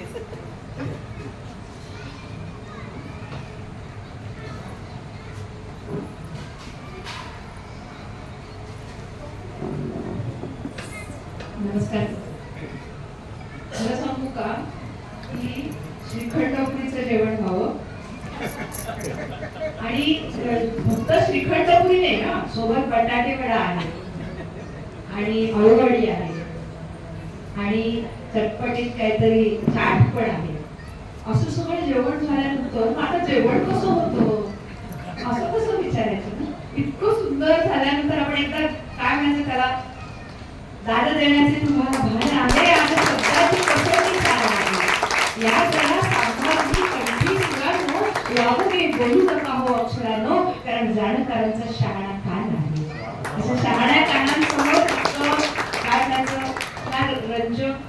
आणि सांगू का की आता मला कशाची आठवण झाली सांगू का की आज ज्यांनी पहिलं अंतराळात हे केलं JRD टाटा, जहांगीर टाटा, ते त्याच्यानंतर ज्यांनी आपल्याला स्वर्गातला आकाशगंगा ही सफर घडवून आणली ते बालसाहित्यिक गोपीनाथ तळवलकर असतील. त्यांना पहिली डिलीट मिळाली ते माधव जुलियन असतील. यांचा आज स्मृती दिन आहे. मला वाटतं आज खऱ्या अर्थाने साजरा झाला, कारण आपल्याला पुढेच तरी वरती नेऊन आणलं, खाली आणलं, पाळण्यात बसवलं आणि मालवणला नेऊन आणलं, स्वर्गात नेऊन आणलं. म्हणजे किती एका 1.5 तासामध्ये किती चक्रा मारून आणल्यात आपल्याला. ते आपण हे असेल काय म्हणायचं कुठेतरी त्या ह्याला गेल्यासारखं वाटत नसावं ना. सगळ्यांना वाटलं असेल ते काय वंडरलँड वगैरे वगैरे. तरी शब्दांची, साहित्यिकांची म्हणजे मला आता इथे हे बोलताना मगाशी आठवलं की गदिमांनी स्वतःच्या काव्याबद्दल असं म्हटलंय की काळाच्या कानामध्ये माझ्या गीतांची भिगबाळी डोळत आहे. ते आज मला वाटतं त्याचा पुनर्प्रत्यय आला की भिगबाळी कोण घालतं की जे विद्वान असतात तेच फक्त कानात भिगबाळी घालतात. आपल्यासारखी सामान्य माणसं घालत नाही, पेशवे घालायचे. तर तशी ती भिगबाळी म्हणजे किती भाड्यात आपले असलेली सगळ्यांना कुसुमाग्रज विद्या सगळ्यांची सफर आपल्याला मिळवून आणली. काय म्हणजे काय म्हणायचं नाही का. खूप खूप छान. एकदा काय आम्हाला लय आवडलं आणि फक्त हे नाही श्रीखंडपुरी फक्त नाही, सोबत सगळंच होतं. बटाटे वडा, आळूवडी, गाजर हलवा आणि चाट मुलांना आवडणार. त्यामुळे म्हणजे मला माझ्या बालगीतांच्या कार्यक्रमाची आठवण झाली. ते माझ्याकडे बालमोहन मधले शिक्षक गातात नेहमी. त्याच्यात हे गाणं मुलांना ते त्याचं ते खाली वगैरे सगळं हे करून इतकी मुलं बजावतात. एकदा आम्ही 500 आदिवासी मुलांसाठी कार्यक्रम केला होता आणि तेव्हा त्या मुलांनी इतकं ह्या गाण्याचा आनंद घेतला होता. स्वर्गातला आकाशगंगा खूप मजा आली. त्याची मला स्मरणरंजन झालं असं वाटलं. पण आणि सांगू का की ह्या व्यक्तिमत्वाबद्दल की त्याच्या समोर आदराने मान झुकवावी असं हे व्यक्तिमत्व आहे. शेअरसारखा आम्हाला शेअरमधला शो काय शेती पण करतो. तर इतक्या वृक्ष विषयाचा अभ्यास करून सुद्धा जो माणूस इतके सिनेमातले बारकावे सांगतो म्हणजे काय म्हणावं. दृष्टी, सौंदर्य आणि रसिकता आणि ज्ञान याचा अनोखा संगम म्हणजे ठाकूर सर आहेत. एकदा आपण ज्ञान दिलं आणि सातत्याने आज इथे कार्यक्रम, उद्या आणखी कुठे, परवा कोकणात, कोल्हापूरला असं सगळीकडे जाण्याचा उत्साह. म्हणजे परवा त्याची सीएनजीचा गडबड झाली होती ना मागच्या सोमवार मंगळवारी, तेव्हा तिथल्या अंधेरीला माझा कार्यक्रम होता, तेव्हा ते आले होते. तेव्हा त्या बाई म्हणाल्या, हा माणूस ना बोरिवलीहून चालत सुद्धा येईल. सीएनजी बदलाय तसं त्यांना काही फरक पडत नाही, इतका विश्वास सगळ्यांना. खरंच या रसिकतेला काय म्हणावं. आणि मग ते म्हटल्यानंतर मला खरं समजलं की मला एक नवीन काळातल्या कविता, आपण म्हणतो ना की पूर्वीच्या कविता सगळ्या छान होत्या, आत्ताच्या नाही वगैरे, असं काही नाहीये. आत्ताचे कवी सुद्धा तितकेच ताकदवार आहेत. ते एक कविता त्यांची मी माझ्याकडे आहे, तर ती मिळते की ह्यांना पाहिल्यानंतरही नाही, त्यांना पाहिल्यानंतरची दुसरी कविता आहे ती. मग चालेल ना एवढं. अंगणातल्या झाडांना मी सहज विचारलं, तुम्हाला आतापर्यंत किती फुलं येऊन गेली? झाडं म्हणाली, मोजली नाही तो कधी. मग मी झाडांना विचारलं, तुम्हाला एकंदर काटे किती? झाडं म्हणाली, कोण असतो, मोजावी लागते. मी झाडाला पुन्हा विचारलं, तुम्हाला पानं किती? तुम्हाला मुळं किती? झाडं म्हणाली, अशी मोजदात ठेवायची तरी कशाला? असं म्हणत म्हणत अंगणातली झाडं अहो मोठी मोठी मोठी होत गेली, माझ्यापेक्षाही उंच, खूप उंच. खरंच आपण सगळ्यांनी झाडासारखं असं हिशोब न ठेवता स्वच्छंदपणे जगायला काय हरकत आहे, काय हरकत आहे. ह्या दोन व्यक्तिमत्वामध्ये बघितल्यानंतर ही कविता कोणाची होती सांगू का? ज्यांना 2025 सालचा महाराष्ट्र शासनाचा मोराच्या गावाला जावं ह्या कविता संग्रहाला पुरस्कार मिळाला, ते प्रशांत असणारे यांची कविता होती. आणि आजचा जो त्यांचा कार्यक्रम की आनंदाचे डोही, मला वाटतं प्रत्येकाच्या मनामध्ये आनंदाची कमळं नुसतीच उमलली नाही, तर त्याचा परिमल, त्याचा सुगंध सुद्धा आपल्या सगळ्यांच्या मनामनापर्यंत पोहोचलेला आहे. आणि म्हणून ह्याच कवीची आणखीन एक कविता आहे, त्याचं नाव आहे आनंद ऋतू. आणि ह्यांना मी जेव्हा जेव्हा बघते ना तेव्हा मला आता बाबा बोलता नाही, माझ्या अंगावर रोमांच आले, तर ती कविता नेहमी मला आठवते. बाहेर कितीही असलं रखरखीत ऊन, तरीही आपण आपल्या आत खोलवर झाडाच्या सावलीत बसावं. बाहेर कितीही असला मुसळधार पाऊस, तरीही आपण आपल्या आत खोलवर हातात छत्री घेऊन चालावं. हो, बाहेर कितीही असली कडाक्याची थंडी, तरीही आपण आपल्या आत खूप आत खोलवर एक छानशी शेकोटी पेटवून बसावं. थोडक्यात बाहेर कोणताही असला मोसम किंवा हंगाम, तरी आपण आपल्या आत खूप आत खोलवर आपलाच ऋतू पेरावा. तोच असतो खरा ऋतू आणि तोच असतो आनंद ऋतू, तोच असतो आनंद ऋतू. अशी आनंदाची बात आपल्या मनामध्ये सातत्याने अनेक महाराष्ट्रातल्या नवे महाराष्ट्राच्या बाहेरच्याही रसिकांना देणाऱ्या या आनंद बागेसाठी एका छानपैकी दाद देऊया. आणि एवढंच म्हणजे म्हणून का कविता अजून एक चालेल, आवडेल की थांबू? अगदी छोटीशी आहे, कारण ही प्रत्येकाने आत्मसात करावी अशी कविता आहे. मी कदाचित म्हटली असेल, माझ्याजवळ माझ्या खिशात नेहमी एक मोर असतो. माझ्याजवळ माझ्या खिशात नेहमी एक मोर असतो, पण माझ्या खिशातला हा मोर साधा सुद्धा मोर नाही हो. अहो, कधी कधी उदासलं, मनावर काळे ढग दाटून आले की हा शिकवलेला मोर खिशातून आपोआप बाहेर येतो, वेगवेगळ पिसारा फुलवतो आणि नाचतो मनसोक्त मनोमुराद. त्याला नाचताना पाहून मुसळधार पाऊस पडतो, उदास काळे ढग केव्हाच निघून जातात आणि माझं मन पुन्हा शुभ्र होतं, निरभ्र होतं. एक गंमत सांगू, असाच मनकवडा मोर तुमच्या सगळ्यांच्याही खिशात आहे. फक्त तुम्ही त्याला नाचायला शिकवायला हवं, नाचायला शिकवायला शिकवणारे ही दोन व्यक्तिमत्व आहेत. असंच येत राहा, आनंदाची बात फुलवत राहा. आणि एवढंच आम्ही म्हणतो, या रम्य सांज वेळी दिनसंपला स्मरावा अकंठ भोगलेला आनंद साठवावा, ज्ञानामृतासो त्यालो अकंठ तृप्त झालो. या आत्रे कट्ट्यावरच्या सगळ्यांचा आणि जिथे जिथे कार्यक्रम करतात त्या सगळ्या श्रोत्यांचा असा उत्कर्ष व्हावा.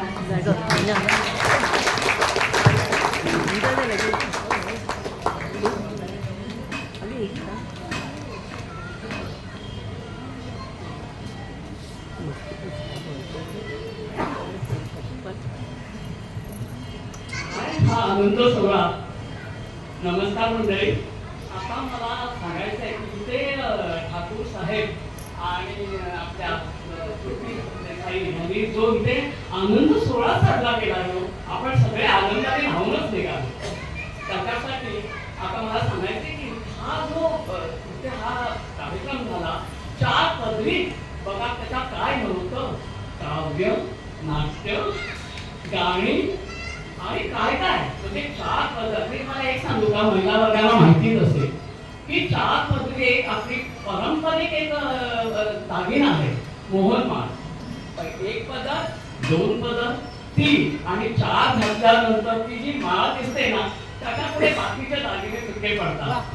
तसाच हा आपला कार्यक्रम झाला आणि त्याबद्दल मला त्यांचे दोघांचेही ठाकूर साहेब आणि सदस्याचे मी आभार मानते. दुसरं मला एकच सुचवायचं आहे की ठाकूर साहेब हे म्हणतात की आपले कट्ट्यांचे खूप जवळचे आहे, म्हणजे घरचेच. आणि ते घरचेच असल्यामुळे त्यांचे काही प्रोग्राम इथे झाले, अजूनही त्यांच्याकडे बरेच प्रोग्राम आहेत. ते मी आपल्या कट्ट्याच्या कार्यकारी समितीला सांगते की ते इथे व्हावे अशी मी माझी इच्छा व्यक्त करते. आता सांगायचं म्हणजे शोभाताई काय सुंदर तिथे ऐकत बसावं, म्हणजे असे सगळे हिरे आपल्याला आत्मे कट्टाला मिळाले. ठाकूर साहेब आहेत, शोभाताई आपल्या घरच्या आणि घरचे कार्यक्रम म्हटलं की आपल्याला किती उत्साह येतो की घरचा एखादा म्हटलं आपण शब्द लहान आहे आणखीन काही आहे तर आपण जोरात कामाला लागतो. तसेच हे दोघे आले की आम्हाला फार उत्साह की काय करावं मी काय नाही असं. तर हा आणि ते सगळे उपस्थित होते, तुम्ही सशिकम बसलात तर हा आनंद तुम्ही लुटलाय तर त्याबद्दलही तुमचे आभार नाही म्हटले तर जमणारच नाही, तर तुमचे सुद्धा आभार. आणि हा कार्यक्रम व्यवस्थित व्हावा म्हणून आपले कट्ट्याचे जे जे कार्यकर्त्यांनी हातभार लावला त्याच्यात विनय आले, त्याच्यात मी आले, माझे आमचे सगळ्यांचे आभार.